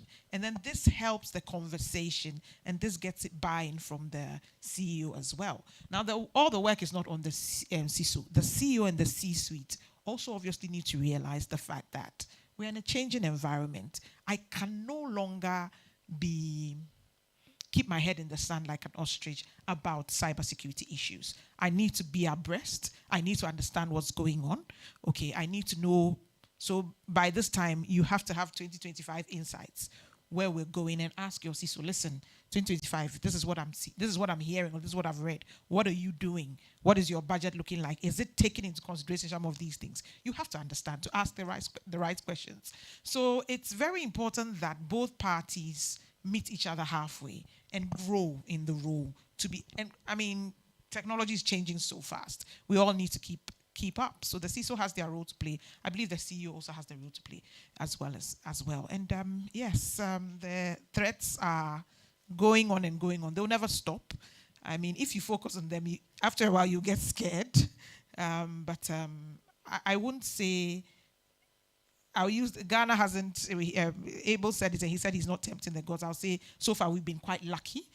Even MTN as an organization, I refuse to say it's the dint of our hard work. As much as it is, we've been quite also lucky that none of the attempts have blossomed into anything that has taken us down, or that would have me reporting anything to Stephen. All right. Now, I think as someone that sat on a SOC or blue team for clients seconded, you see a lot of events come through that can have the highest tech antivirus, anti-malware solution, detective capability. And you're like, oh, this is very impressed, guys. I see 9,000 events. And then you're like, which one of that 9,000 is important? So I think from a detection capability, I think it happens a lot. But it's to that point where, is this something I should action? Is there something in line that might actually protect it? We do simulations nowadays where we have to go through 3 layers of security. And then the client typically says, the first layer is sufficient. And we're like, what happens if that first layer fails? These type of things. So I think looking at those events, optimizing it, those things are very important to understand where a real threat is actually a real threat. Looking at phishing emails, I managed a mailbox where you would get everything that gets reported as phishing emails. And then there's a lot of these things, there's some Saudi prince that wants your money if you help them out type of thing. And you're like, okay, it's a drive-by attack. A lot of it's just being, it's not specialized, optimized. But then you also get those very specific ones, as Jacqueline mentioned, to say, they might know a lot about you. And as soon as they get that type of information, then it's a bit of a targeted attack. That's something to pay a bit more attention to. There might actually be, a lot in the background. I think looking at your typical targeted attacks, it's 200 to 300 days that guys might be on the network. So it is a very long time. So you have to know exactly what you're looking for. And I think that's where having the right investment in tools and people, I think, it's the optimized part of it. I think talking to the C-suite, essentially, if they start investing in those tools and then it might not be optimized, the question will be to say, guys, we are spending a lot of money on these tools. It is the best in the industry. Why are we still getting compromised, or why is there still problems around it? And it's making sure that it's optimized. We see cloud nowadays being defined as, the cloud service provider is probably handling it. And then you do a config review on it, and then you realize, but there's all the checks and balances aren't in place, and there might actually be gaps from a default perspective. So I think understanding that from a third-party review, and that's where I think third-party risk comes in, is to make sure your vendors are doing what they promise you, and also that the roles and responsibilities are clear, who manages what. Okay, Ebo has something to add.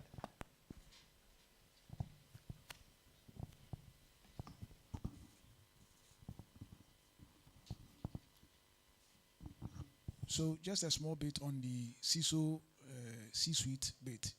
So for us, one of the things we started to do is that in couching your goals, your objectives for the year, you have to tie in what you want to do with the strategic objectives of the firm organization for the year. A lot of times realize that we have difficulties because, like Abel said, ones and zeros was just a shopping list of things we need. And so he sees, how does that drive value to my business? But if in telling your story, you're able to start from the strategic objectives and how what I intend to achieve through cyber is going to drive the business, it's going to help you to achieve the objectives, it will be easier for you to sell your case. Thank you. Thank you. So as we all know, cybersecurity maturity is a journey, and regulation plays a very key part in this journey. So to Stephen, I just want to find out, we know regulation is often a two-edged sword. Sometimes it drives maturity, and other times it poses as barriers. So what are some of the steps that the CSA is taking to ensure that it's an enabler instead of being an obstacle? Right. Thank you. So that realization is part of one of the things we picked up very early, and so we adopted what we call a collaborative regulation. So that means we don't just create a list of rules and then throw it into the environment and say, follow this or else. So one reason also behind that is, as an authority that is coming into regulated industry, which has already been in place for some time, you're not going to make friends by adopting that approach. So what we did was, okay, if we want to introduce a certain regulation, we make sure that we involve the stakeholders. So let's take the licensing accreditation, which we launched in March last year. Work started way back in 2022, somewhere in October. So we had, if you count all of them, we did more than 30 different engagements with different stakeholders, different groups, and the whole idea is, okay, we want to do this. This is what we seek to achieve. We think these are the building blocks. What do you think? So you get, this person said this person says that, oh, banking says, so we think this should be in there. Telco says no, but let's consider this. So we went through all that and then came up with something which then starts. So when we now come back to the industry and say, okay, well, we want to implement this, the resistance is less. There still will be some, but it's less. So that approach is one thing we've seen as a good enabler. The other thing we also have done is we've recently just launched what we call the Industry Forum. So it was done just last week. And there the idea is, okay, now you've got a regulator who is meant to, let's say, implement the law. But then how about the sectors of those that are actually running in the sector? So you're looking at the professionals, you're looking at the service providers. So this forum's job is to put all these people somewhere they can put together their ideas or thoughts about stuff that impacts them in operating the industry, and then interface with the authority, bringing in ideas. Okay, we have a talent shortage. How do we address it? We think we can do A, B, and C. We have this kind of issue in the sector. How do we address it? How do the laws help us? Or we already have this kind of regulation. How do we tweak it to suit what's now happening today? Because maybe 2 or 3 years ago it was suitable, but no longer. So that forum is one mechanism that will enable us to do the regulation in a more collaborative fashion than throwing rules. And the other bit we've also added is involving the professionals in the authorities' work. So last week we also launched what we call the independent assessors. So as a regulator, it means you are going to do audits. You are going to do, you are going to walk into an environment to inspect what they are doing. Are they compliant or not?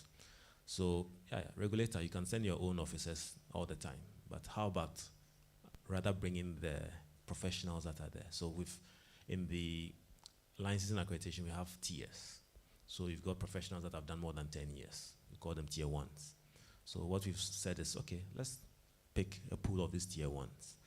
If it comes to an audit, we are auditing a SOC, or you want to go do a compliance check for a CI, rather than just send the CSA's people, you bring 1 or 2 of these professionals. So the conversation is between a professional and another professional. It's not the the CSA holding a cane over your head, but you're talking to Abel, and Abel is asking, have you done A, B, and C?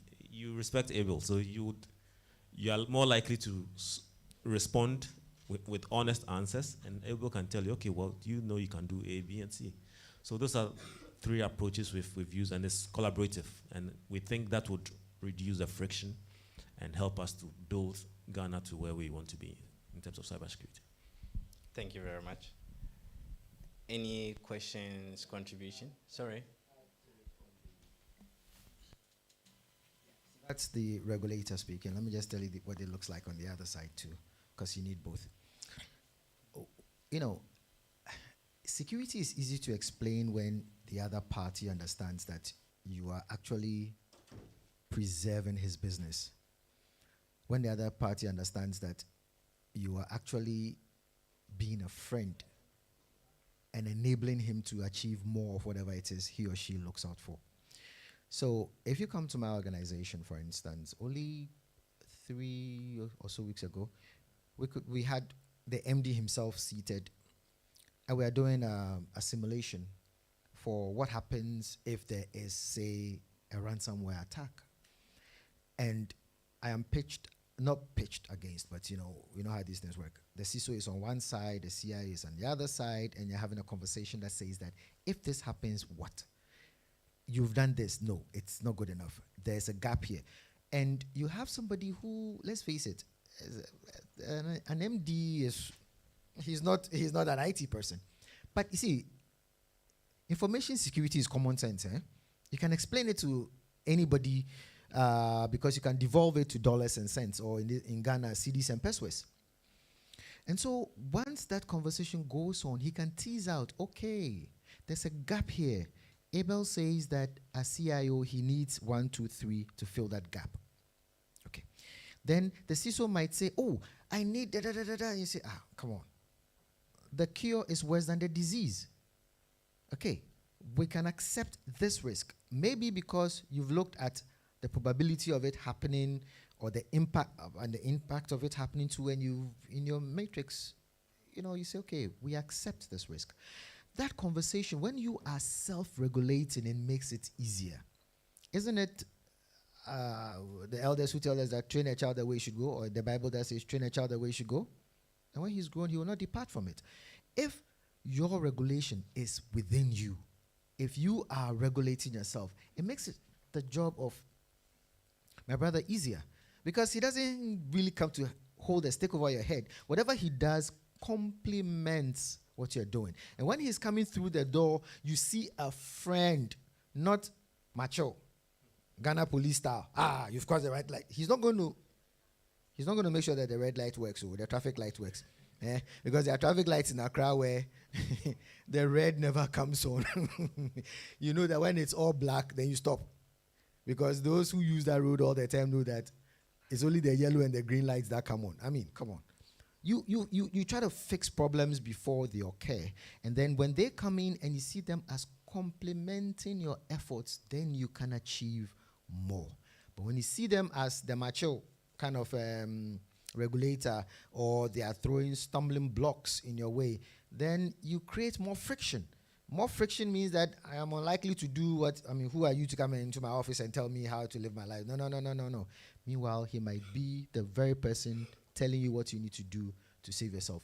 But get the culture right. The organization needs to get the culture right, because if you don't, I'm sorry, it's just a matter of time before somebody will hit you, and hit you hard. Thank you. Thank you very much.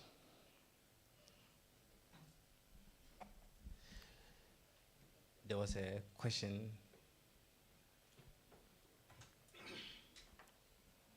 Any question, please? Contribution? Sure.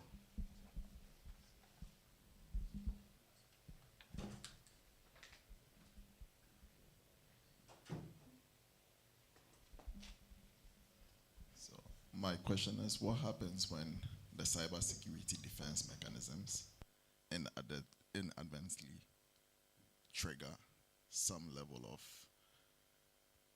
as though there's an attack? So this happened for, I think, SolarWinds, and they assumed they were being attacked by their own defense mechanisms that were triggering those alerts and they were ready to retaliate. And the concern was, should this have happened on a global scale or between countries? And one country was ready to wrongfully retaliate. Can this lead to a global crisis? And if that's the case, then from the cybersecurity point of view, how do you then know that this is coming from within and it's an error from our end as opposed to being attacked?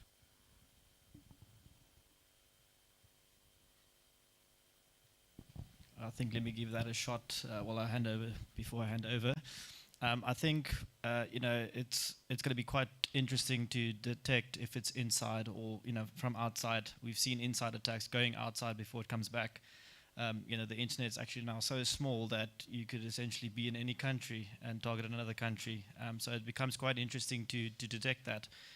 There are obviously ways, if you go through the onion router and so forth, there are ways to detect entry, exit nodes type of thing. So from a very technical perspective, it is possible.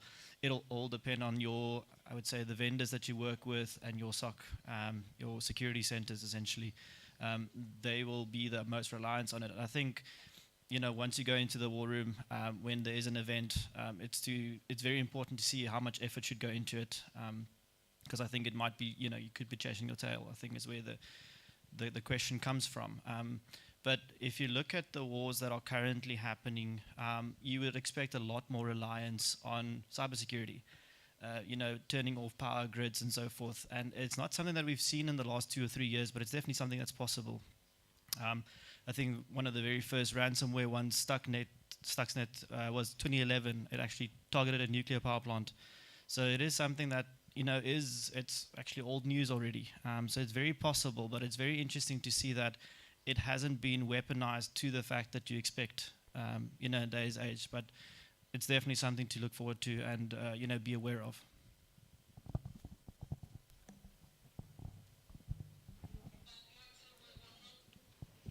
Okay, so there's a question here. Okay, thank you. So I think from our conversation, it's been made, so clear that cybersecurity is now not, an issue of IT, but the entire business. And we can also attest to the fact that people are usually, the weakest link when it comes to cyber attacks and breaches. In our regular practice, awareness is what we define as, a way to bring the people on board. But if you look at the speed at which technology is growing, and the speed at which people are ready to even adapt to, the non-technical people, let me say. This awareness, once in a while, like maybe in this month of October, if you go to one institution or the other, they might have done one or thrown some snippets, across board. Honestly, many people will just, word it off. They won't even see. Maybe I'm technical when it's technical things. I read it when it's financial things, and I see those things. I also, exchange charges, something. I also do it. I also don't get it. I'm sure that's how somebody's also treating mine. So beyond this awareness, what else can we do to bring people on board? Because the issue is growing. Globally, it is growing at a faster rate than the way people are responding, even especially the young ones who are even joining the industry. What else beyond the normal awareness can we do to, improve people's participation in cybersecurity? And then the other question is, our CEOs, in this present time, understand figures more than words, understand? But it seems we still, as maybe security people or technical people, we still want to go with our very technical ways. I think maybe some of us feel that the more, jargons you use, the more you are trusted that the guy knows. But when he doesn't understand, it's equally, like you don't know, because he also doesn't know. And those people, excuse me, our executives, they understand figures. How can we also translate our works and then our needs into figures at the end of the year when treasury people are reporting profits, right? That is where they know their percentages of increment, and you see clappings upon clappings, and then IT will come, and then only budget. No figures, nothing to show. I mean, the previous years, the investment they did in you, nothing to show what they achieved from it. I mean, maybe fine, there's no attack though, but I mean, what did we achieve? What is the financial gain? But if you're able to translate our language into figures, I think it will make our story so easy. I mean, we don't spend hours in there. You know, the treasury people go in, the next 5 minutes they are out, their things have been approved, and yet you go back doors and things to get your simple budget. What can we do? Or how can we also translate our language, technical language, into figures to make our story acceptable? Thank you. Maybe I'll start off with the awareness bit, because that's one of the key mandates of the authority. So yeah, so you pointed out that yes, if you look at those of us in the room, you're likely to struggle with the non-technical people in terms of appreciation for cybersecurity matters. Yes, you can do the awareness, and usually the best practice, I'm sure Jackie will confirm this, it can be an October event. It's likely going to have to be minimum monthly or even weekly to keep attention on it. But then also realizing that digitalization is here with us. 2-year-olds and 1-year-olds know how to control tabs. So it means your education must start at that level. So as an authority, we are beginning to push the awareness campaigns to the primary school level, high school level. And we are doing it in 2 ways. So there are outreaches to the schools where you can do you show them the cyber hygiene practices, the basics.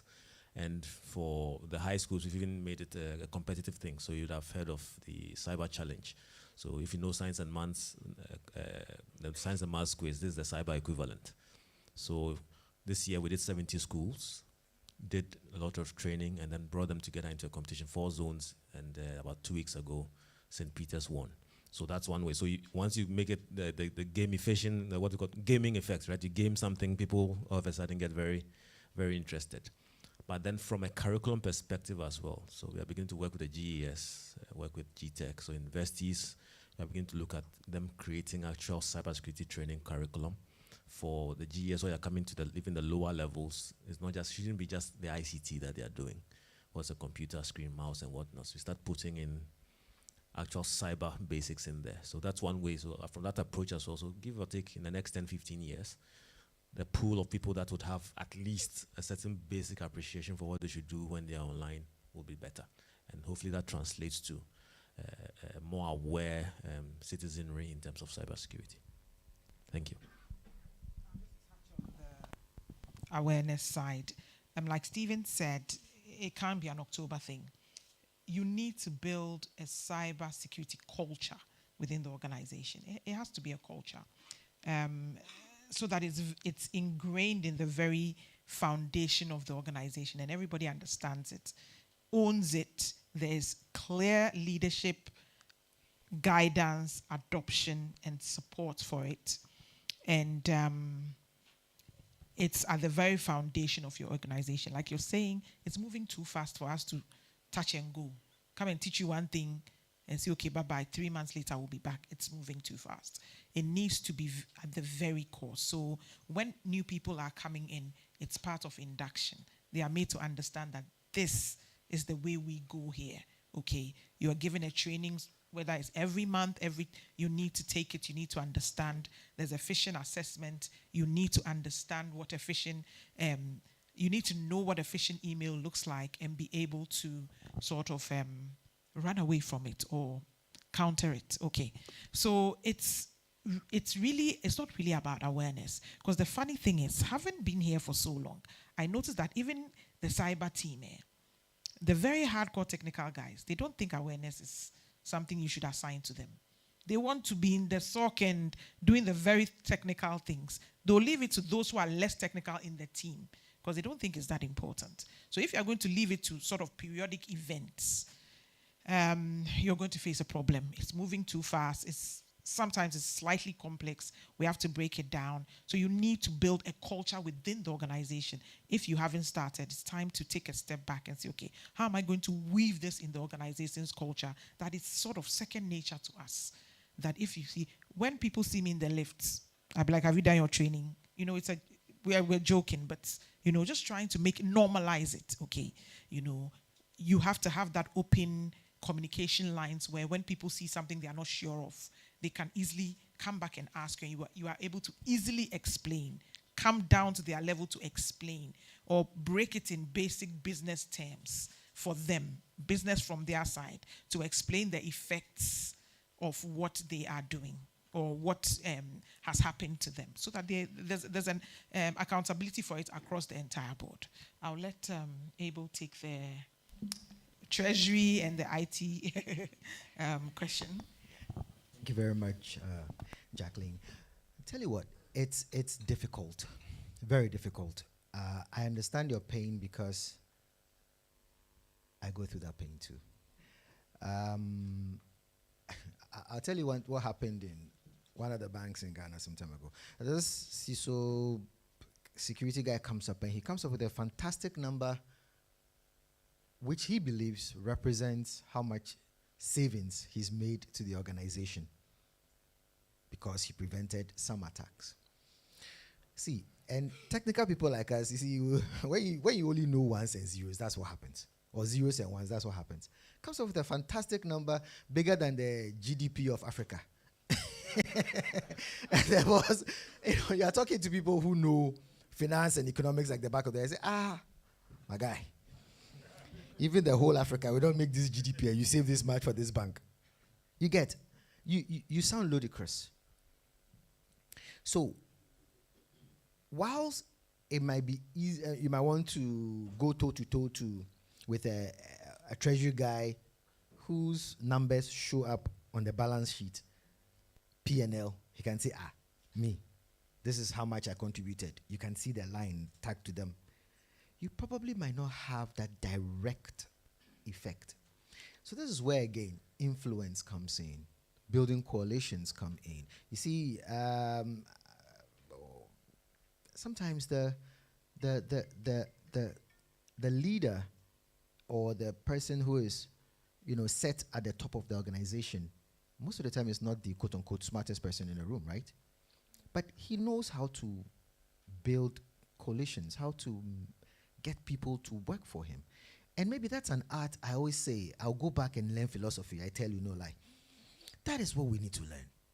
You can influence the guys in treasury, if you're in a bank, in retail, in corporate, SME or commercial business, wherever else it is, if you're in the telco, the guy, the Momo vendor, that you can influence them to understand that this is it, that the money is now digital, that your profile on LinkedIn and WhatsApp or Instagram, TikTok, they are just as good as you.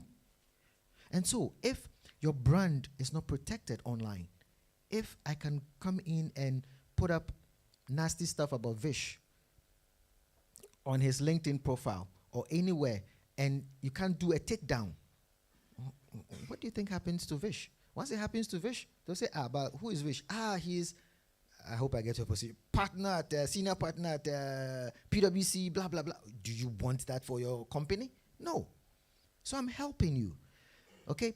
And again, so now I'll go back to my previous whatever, some small scaremongering is good. You have to, you have to use the kaka mutobi skill sometimes to keep everybody in check. So you go back and you can show some of these attacks that you probably may have foiled, okay? And say that, look, you know what? This attack, if it had gone through, would have caused so much pain. Maybe I can't put a dollar figure to it, but can you imagine what happens if, let's say, we couldn't use your internet banking service, your whatever banking service for an hour or two? What revenue would you have lost? If your SWIFT had gone down for X number of days, you may lose your biggest customer. I can't put a dollar figure on it, but I can tell you this guy did 100 million CDs transactions for you last year. If you lose it, that is 100 million CDs off your books. Do you want to? The obvious answer I can tell you is no. So maybe you can help me with this small tool that costs $1,000, maybe $10,000 to prevent this kind of scenario. I think, again, the art of influence and getting things done the right way will take you very, very far. Thank you. I think something to add just on the awareness.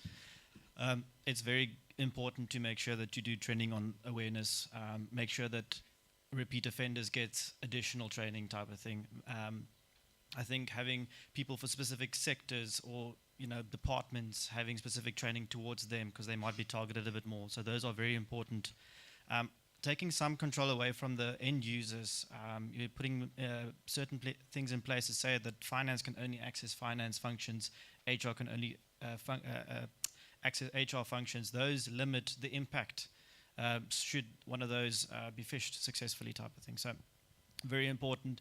I think if you look into passwordless controls, if you make systems passwordless, you take away the risk of creating weak passwords, putting multi-factor authentication in place. Those type of things will protect in the event of a compromise that somebody clicks on a phishing event and so forth.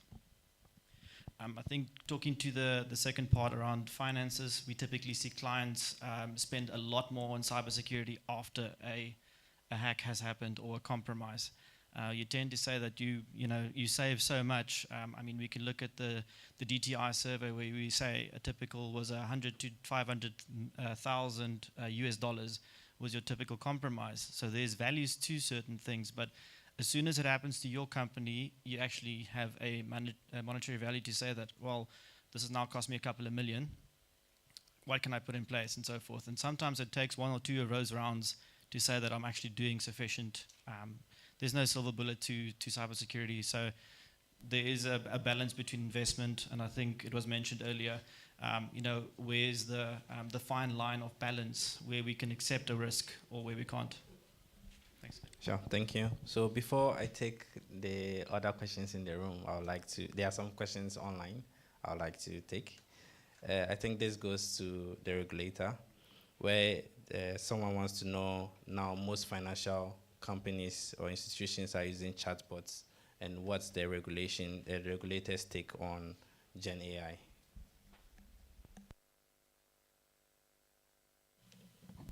Right.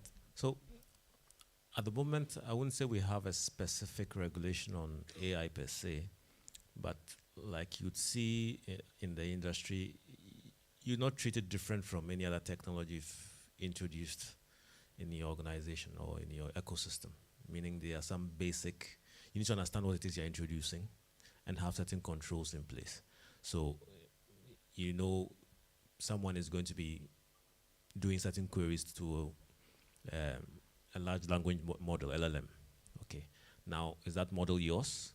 And what controls do you have for someone taking your internal information and putting it out there? Chatbots, it needs to be trained on something. So some of these controls, as the industry has it, or has put out there, would be some of the basic things you need to do. As an authority, yes, would likely explore and see how to have a more specific guidance around it going forward. But best practice is best practice.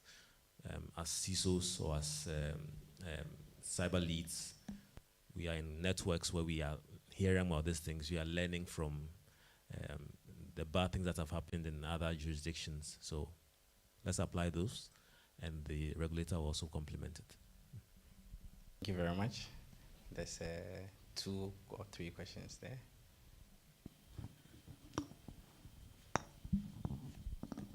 Thank you very much. I would like to commend the CSA for the gains that we have made so far as a country. I have a question on awareness, latching on what has been said so far.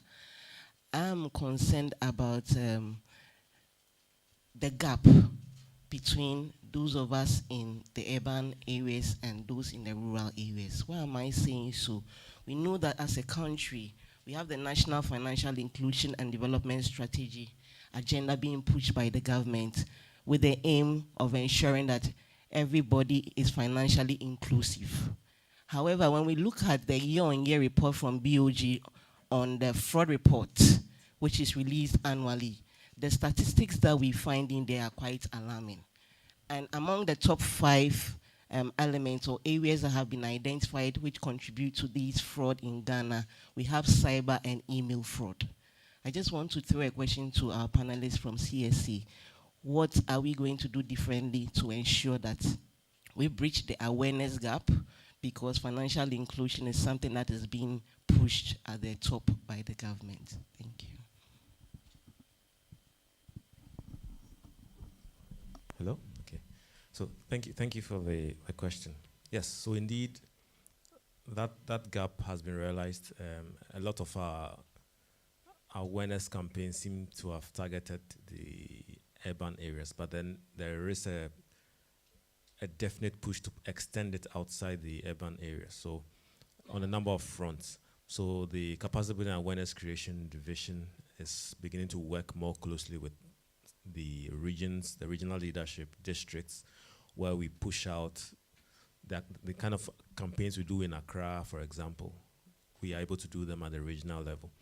I mean, within the constraints we have financially, we may not be able to hit all the districts at a time, but at least at the regional level, that's starting. So this year, we've done, as at the last count, at least 10 regions have been covered. At least you've hit a couple of districts each. The partnerships we are pushing for would involve working with even radio stations, the media, such that in the local languages, some of the content we are pushing out is also available for those that are out there. So it's an ongoing thing. And if you remember, I mentioned we didn't score 100% because capacity building is seen as an area of improvement. So it's something we're going to do. On the other hand, what we are also pushing is to market a lot more the point of contact, the 292. So basically, if you can't tell the person anything, let them know, okay, you can get help from calling 292 from all networks. And the idea is when you call 24/7, someone is there. If you have any questions about your digital experience or you don't understand something in local language or English, somebody can explain or somebody can check out anything you have a doubt about and give you feedback to mitigate whatever it is you're about to face. So yeah, it's an ongoing thing. We're not there yet. So we're looking for support. Maybe we'll come to Vish for some sponsorship so we can travel to Navrongo.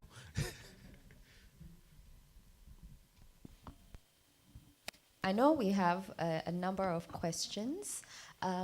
Okay, I'll take one more from the crowd.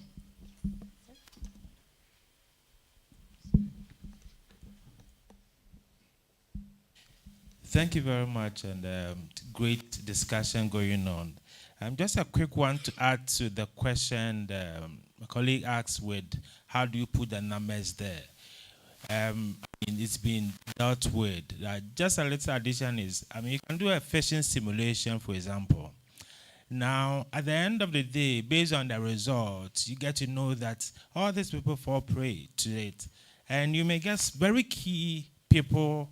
If you get one or two of them, you just let them know that, listen, these are risks that we face.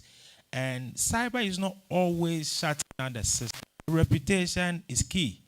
And I'm sure that's one thing MTN knows, very well, because they always are at the forefront, because wrong reputation out there just fall flat. So you know that whatever you are handling, if even just a wrong image going, a major thing, and you get people at the C-suite supporting you.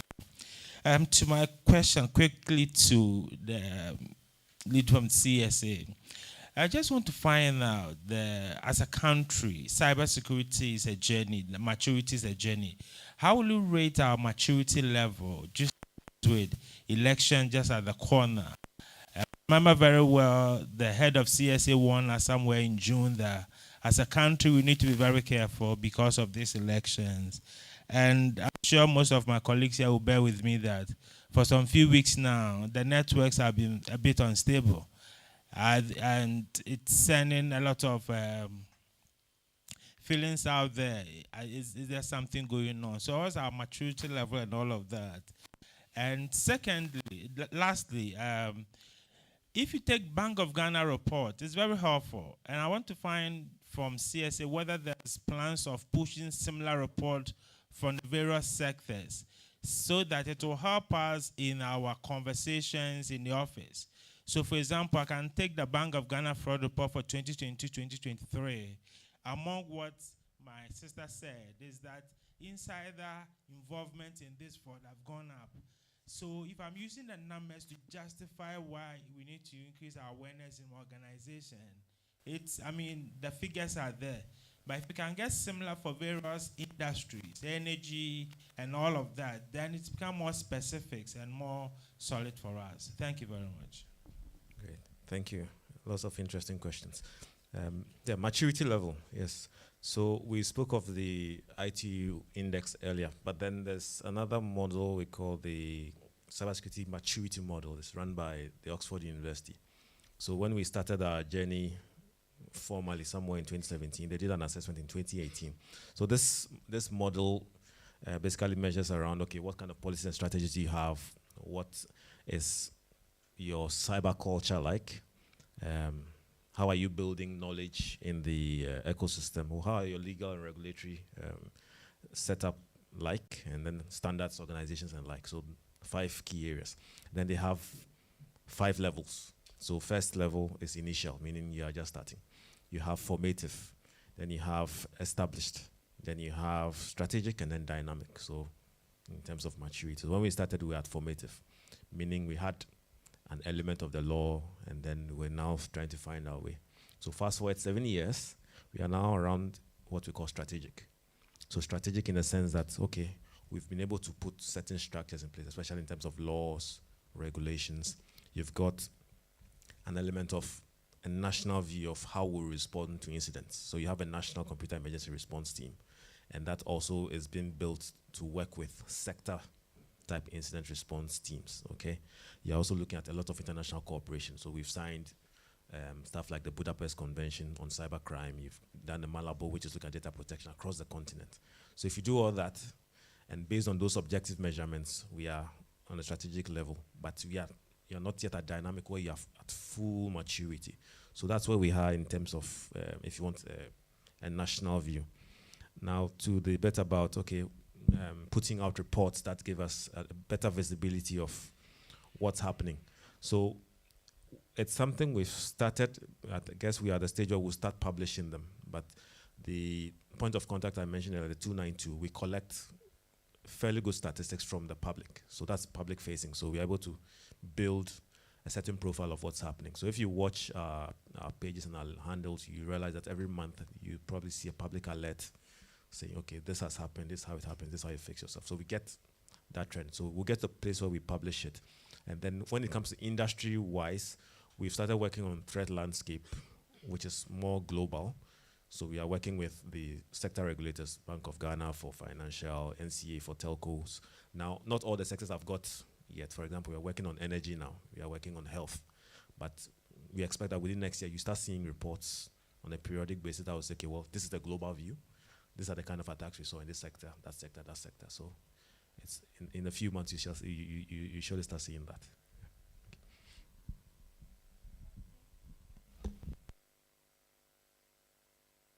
Thank you. We'll take one last question so that we can wrap up the panel. The gentleman in the back. Yes. Thank you very much. My question has to do with the latest tools that are coming in for cybersecurity. Are there any regulatory policies that governs tools such as FlipperZero, Raspberry Pi? These are tools that are able to read your ATM cards, the frequency that comes in, are able to translate them into making them more of a threat. So are there any policies or any governance that has to do with it? Secondly, another question has to do with how far can we go when it comes to zero trust in our environment? There are certain tools that need people to be part of. There are certain roles that we need to give to people. So if we find an environment that we want to implement zero trust architecture in, how far can we go when it comes to the risks and the compliance? And then lastly, what's the CSA doing about SCADA systems, how we are able to govern areas of that? Because there has been mostly the IT world, the SOC, and then anything that is over the, for instance, the grid code, for instance, they use SCADA systems. There are certain industries that are also coming up that are using SCADA systems. So that's my 3 questions for now. Thank you. All right, thank you. So I think I'll take the first and the last, and I'll let probably Marco tackle the zero trust. So in terms of tools, the tools, Flipper Zero and the like, there isn't any specific regulation on them at the moment. But again, the regulation is dynamic. So we'll study it. We can, and the forum, like the industry forum I mentioned, for example, is one place we can discuss this. Is this a big problem to our ecosystem? What is the impact, and then how do we address it? These are stuff we are open to discussing and putting measures in place for. In the Act, there is a broad view of regulating cybersecurity products, but even that is in its formative stage. So it will come to a place where maybe even the incident response management tool you're using, your SIEM, there will be standards for it. What kind of endpoint detection and response tools are you using? There'll be standards for it, but it's a gradual thing. The authority can only choose so much, so we are not doing everything in the law at one go. We have to do it in bits properly, but the forum is meant to help us be able to identify priority areas to address quickly. SCADA protection. Yes, so the health sector, energy sector, they are all users of what we call operational technology. So we address it first with the baseline document we have in terms of the CII protection rules, okay? But then, like I mentioned earlier, realizing that these sectors now have these particular technologies, there'll be more specific guidelines for them as we go forward. So even though it's not released yet, it's something that is being developed. So there'll be specific guidelines for the OT environment. So energy sector, for example, where we are busy working on building what we call a sectoral emergency response team. So basically the VRAs, your grid goes, they'll all have like what the banking sector has as FICSOC. There'll be an emergency response team for that sector. So the ability to handle the kind of tech that is specific to energy or to health where OT is involved, that capability to be involved or will be included there. Thank you. Sure, I'll take the zero trust question then. Essentially, I think zero trust is usually a good process. It's a big program to run. It's not something that happens overnight. I think look into the architecture of what you currently have, what systems you have in play, what are you considering, onboarding towards that, and then seeing which is capable, it might not always be a fit. So I think it's important to understand the systems. That's where we always go to clients with asset registers and ask them, what do you have in your environment? And then they're like, we have something from procurement. And I'm like, no, where's your IT asset list? So as soon as you understand the systems, how they integrate, how they authenticate, those type of things, I think your zero trust journey becomes a lot easier. However, it is still a challenge. It is an ongoing thing. But yeah, well worth the investigation around it. I think there might be a lot of financial investment coming from it, systems being upgraded or alternatives being looked at as well.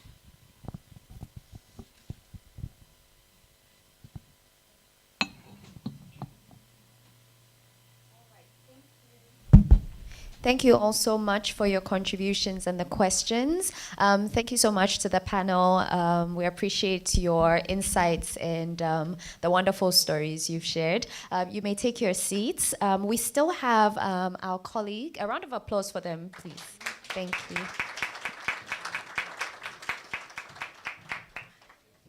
We have Simon on the line. Simon, can you hear us?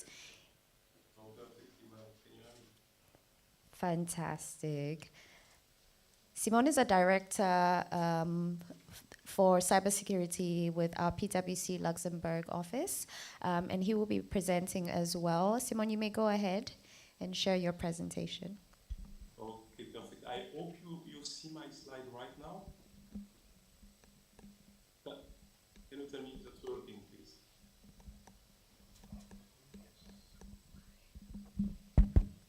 Yes, we can.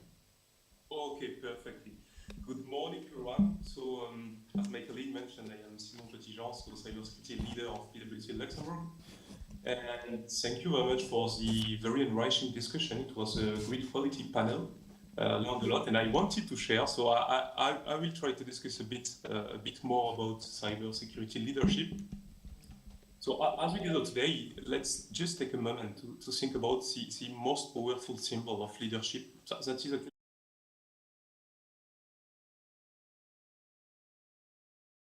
very fun because it's actually the national animal in Luxembourg.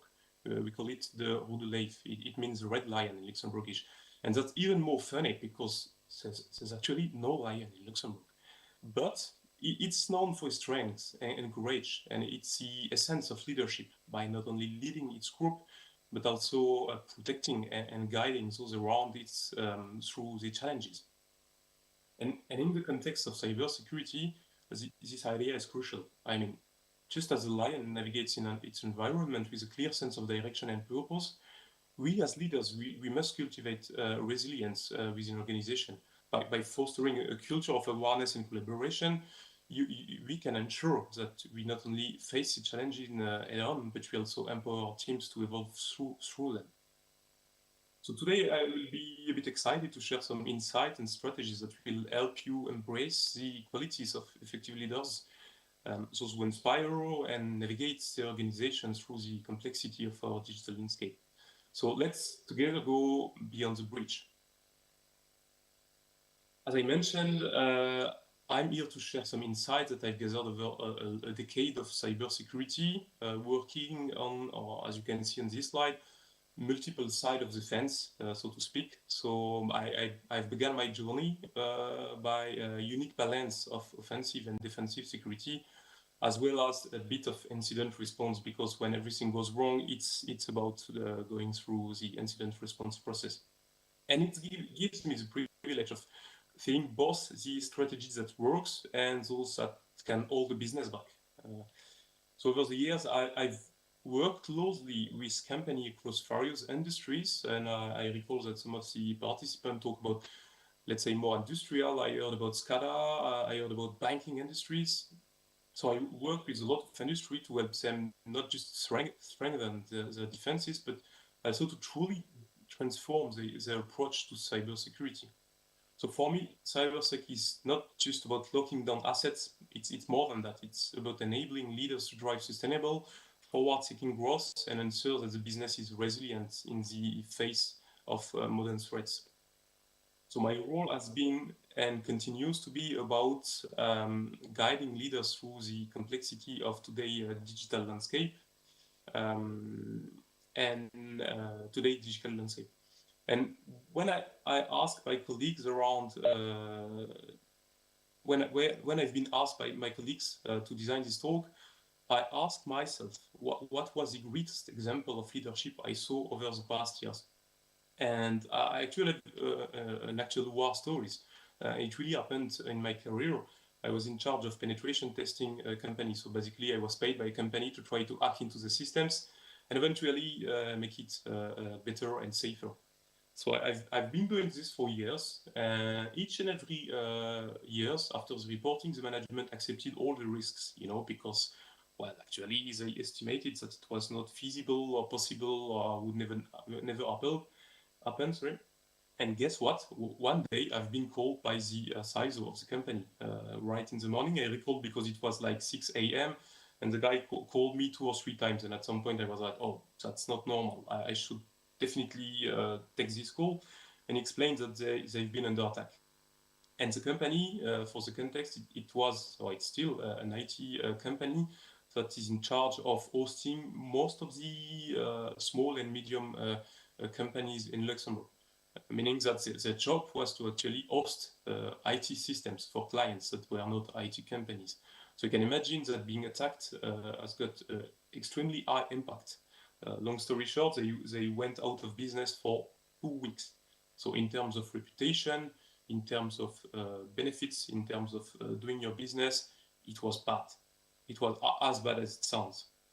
And they had one key element that really made a difference. It was a good mix of right leaderships, skills, and culture, which means that they took the right decisions at the right moment. So, okay, they failed securing before, but then they had a forward-thinking approach and a sense of leadership that really helped take the right decision. From the top management to the operators, they did everything that you could imagine would be the right decisions. And that's very interesting because not only they survived, and I can tell you that when we started this incident, I would not have bet like $10 that they would survive, but they did because we assisted them. And more than just surviving, it's been a spectacular business enabler for them because they actually built a new company, subsidiary that was specialized in cybersecurity. So from being attacked as an IT company, they grew up and they even managed to build a new company because they understood the importance of cybersecurity. So cyber resilience, in few words, it's not just about stopping cyber attacks, it's about ensuring that the business can continue to operate and grow despite an ever-evolving landscape. And it matters because I recall that a lot of panelists said it, and I think Mr. Lutz also insisted and said it this exact way. It's not just an IT issue. Like cyber threats, they pose a fundamental risk to business itself, and leadership must take the ownership of resilience. So I'm often asked, let's say, the most important 3 key tips for cyber leaders. To my mind, and based on experience, there's 3 elements that you should keep in mind for leaders. Some have been addressed by the previous panel, but I mean, the first and most interesting one for me is vision and strategy. Like leaders, they set the tone for the organization, cyber resilience. It really begins with integrating cyber resilience into the core business strategy, not treating it as a separate initiative, like integrating it as a core value. Resilience involves being adaptable to both what you know and what's unknown. So the known threats, the unknown threats, which require an ongoing strategic investment. So building resilience starts with leadership, ensuring that cybersecurity is treated as a business enabler rather than just a cost center. The second pillar is the culture of awareness. It's been addressed during the panel. I mean, you talked about phishing exercise, making your employee be aware and understand the real risks and issues. But if effective leaders, they foster a culture where cybersecurity EGM is part of the daily operation for everyone. It's not just the IT guys. It's not just the people which job is doing IT. A single click on a malicious email by any employee, it can undo millions of dollars of security investment. So as leader, our role is really create a culture where everyone and every employee actually understands their part in maintaining security and not just shaming people. I mean, you need to understand that at some point it will happen. So culture of awareness is one of the key pillars. And the last one, cross-functional collaboration. We need to break down the silos between departments. We need to break silos between legal, HR, operation, and IT. They must grow and work together. So as leaders, you must encourage this collaboration to ensure that you've got an holistic approach to resilience and not just multiple department-based strategies. So the cyber resilience, it's once again, and I will insist on that because it's been said and it's important, it's not just an IT issue, it's a business issue. So like when every department when every department is aligned, the entire organization can be stronger and more responsive to threats. So just remember and keep that in mind. These elements don't operate in silos. It's not working. It's been tried, it's not working. They reinforce each other if they work together. So well-defined vision inspires our teams.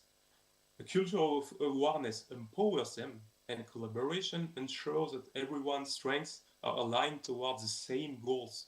So together, they create powerful structure for sustainable growth. The resilience is like unpredictable cyber landscape. So these 3 pillars are, I would say, key elements in terms of cyber resilience, and leadership strategies. So when talking about cyber strategies and leadership, there is also one common misconception in cybersecurity, and in particular regarding investment. That's a gross term, I guess, for most CEOs, investing in cyber, because once again, it's really deeply perceived as a cost center. What if I do cyber, but what if I don't do it? Like, it's so expensive. What can happen if we don't do it? However, the leaderships come with a commitment, with a lot of commitments and investments, but not only investing in cybersecurity solution, and that's a point I want to emphasize. Cybersecurity is not just buying boxes or appliances or tools. It's more a process approach. So building a strong foundation for future growth. So as an organization, by essence, you pursue growth, whether through new technologies, market, or partnership. You inevitably encounter increased cyber risks. It's a matter of fact. If you want to be innovative, then you increase your exposure to cyber risks. So it's crucial for leaders to acknowledge that growth cannot be pursued without an understanding of the associated risks. For instance, cloud or AI. If you're doing cloud or if you're doing AI, you're facing new vulnerabilities, a new exposure, and compliance issues, and so on and so on. So it's really of importance to integrate risk assessment into strategic planning. Risk management should be more proactive than ongoing process and integrated in your growth strategy. You cannot do it as a reactive measure. You cannot just deploy and then hope that you will secure everything. Once again, some of my clients tried, it's not working. So this is crucial if you want to ensure that you can innovate safely. And leveraging technology for security, like investing in automation and innovative technologies, can also significantly enhance security without slowing down your growth. Like, for instance, automatic tools can help you monitor, detect, and respond to cyber incidents quickly. Like new technology like AI and machine learning can improve threat detection and response times, enhance resilience, while you actually support growth initiative and relocate important resources to more strategic tasks. There are tasks that you can automate, and some people would be way more efficient doing more strategic tasks instead of just triaging your incident response. So for the survival of an organization, once again, it's crucial to adopt a providing mindset when it comes to cyber risks. You as leader, you should ensure that your organization have a well-defined incident response plan, that you regularly test it, update it, and include convincing simulations and tabletop exercises. You need to be prepared to cyber incidents. It's vital to learn from experience, and it's been tackled during the panel. It's really important not to discover how you should react, but be prepared for this type of incident. So, by embracing a mindset of resilience, we empower our organization not just to survive, but to thrive, like turning potential cyber threats into opportunities for growth. There is one quote that is a bit famous by Bruce Schneier, who is, let's say, a father of cybersecurity, and he said that security is a process, it's not a product. Like products, they provide some protection, obviously, antivirus, IDS, whatever you name it, but the only way to effectively do business in an insecure world is to put the process in place that recognize the inherent insecurity in the product. There is no such thing as a bulletproof product. If some security provider try to sell you something, the silver bullet solution, that the product that will solve all the cybersecurity issues, is lying. It's not happening, and it will never happen. So the trick is to reduce the risk exposure regardless of the product or patches. So this afternoon or tomorrow, and you will go back to your daily routine as cyber leader or as leader of your company, you may ask, okay, what are the key elements that as leader I should bring back home? Resilience, it's not just about surviving, it's a business enabler. You can do even more efficient if you seize the opportunity to turn the cyber risk into a business enabler. And I wrote it like, remember my introduction war story, you know, starting from a company that got hacked, you ask yourself if you will survive, and then you even grow and you launch a new product and a new company that is extremely profitable and that can bring a lot of value to your clients.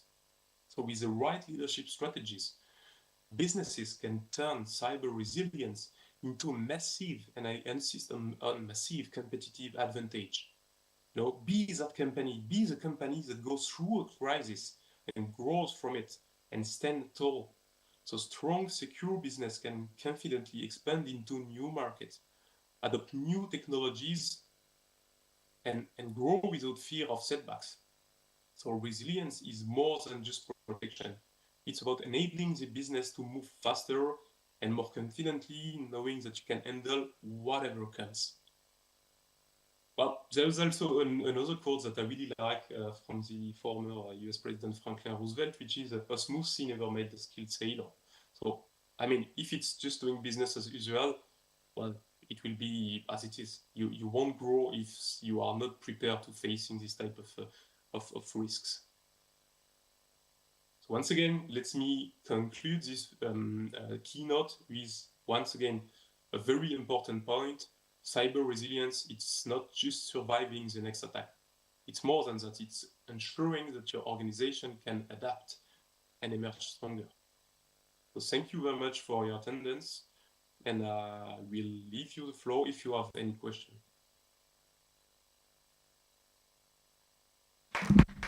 Thank you so much, Simon. Do we have any question for Simon? Okay.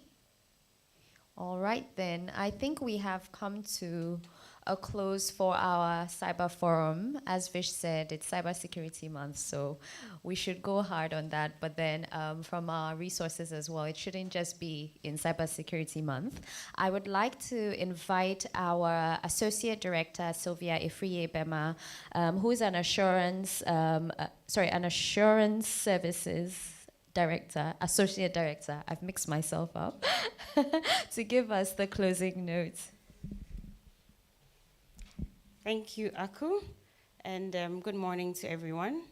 So as we conclude this forum on leadership strategies for cyber resilience and growth, let's take the opportunity to reflect on some of the important things that we've learned from this discussion. And our time together has highlighted the crucial role that leadership plays in cybersecurity. And remember that we've said that it's not just an IT risk, but it is a critical business risk. Now, in the world, we have digital threats that are evolving rapidly, and we'll need forward-thinking leadership to be able to protect and advance our organizations. So we've heard from industry experts today. They've shared valuable insights. They've shared their strategies that they've used, and this has helped us immensely. We're going to have a roadmap so that we can look at this and advance our businesses. Now, we would like to say a big thank you to the panelists and then the moderator as well. You moderated this perfectly well. So for our panelists, thank you for your time. We know time is money. And so you've actually invested a lot of your money today, and we are really, really grateful for that investment. So thank you for sharing insights into your businesses, your strategies, sharing what would work, the things that we need to consider. And also I'd like to say a big thanks to all those who have helped plan this particular forum. You've spent your time, you have made sure that everything we do here goes well, and the fact that this has been successful is a testament to all the hard work that you have put in. A big thank you to our technical team. Without them, we can't stream this live. So we've done this, and it's gone very well, and we are grateful for your help. And of course, to you, our audience here, your active participation, the questions you threw at us, and then all the things you made us think about. We are really, really grateful. For our online audience and viewers, we are really grateful for making time to join us. And we hope that this will not be the end. As we move forward, let's commit to applying what we have learned We look forward to seeing the impacts of these strategies. So let's keep the conversation going. Let's think through this. Let's continue sharing insights and build a stronger, more resilient future together. So thank you very much for your time, and I wish you a very pleasant day. Thank you.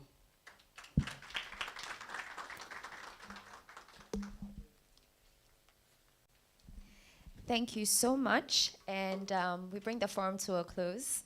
Have a good day, as Sylvia said. Thank you so much.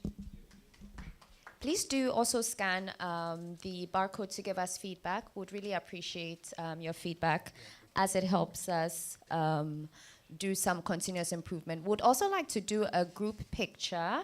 So if the panelists can just hold on so that we can do that.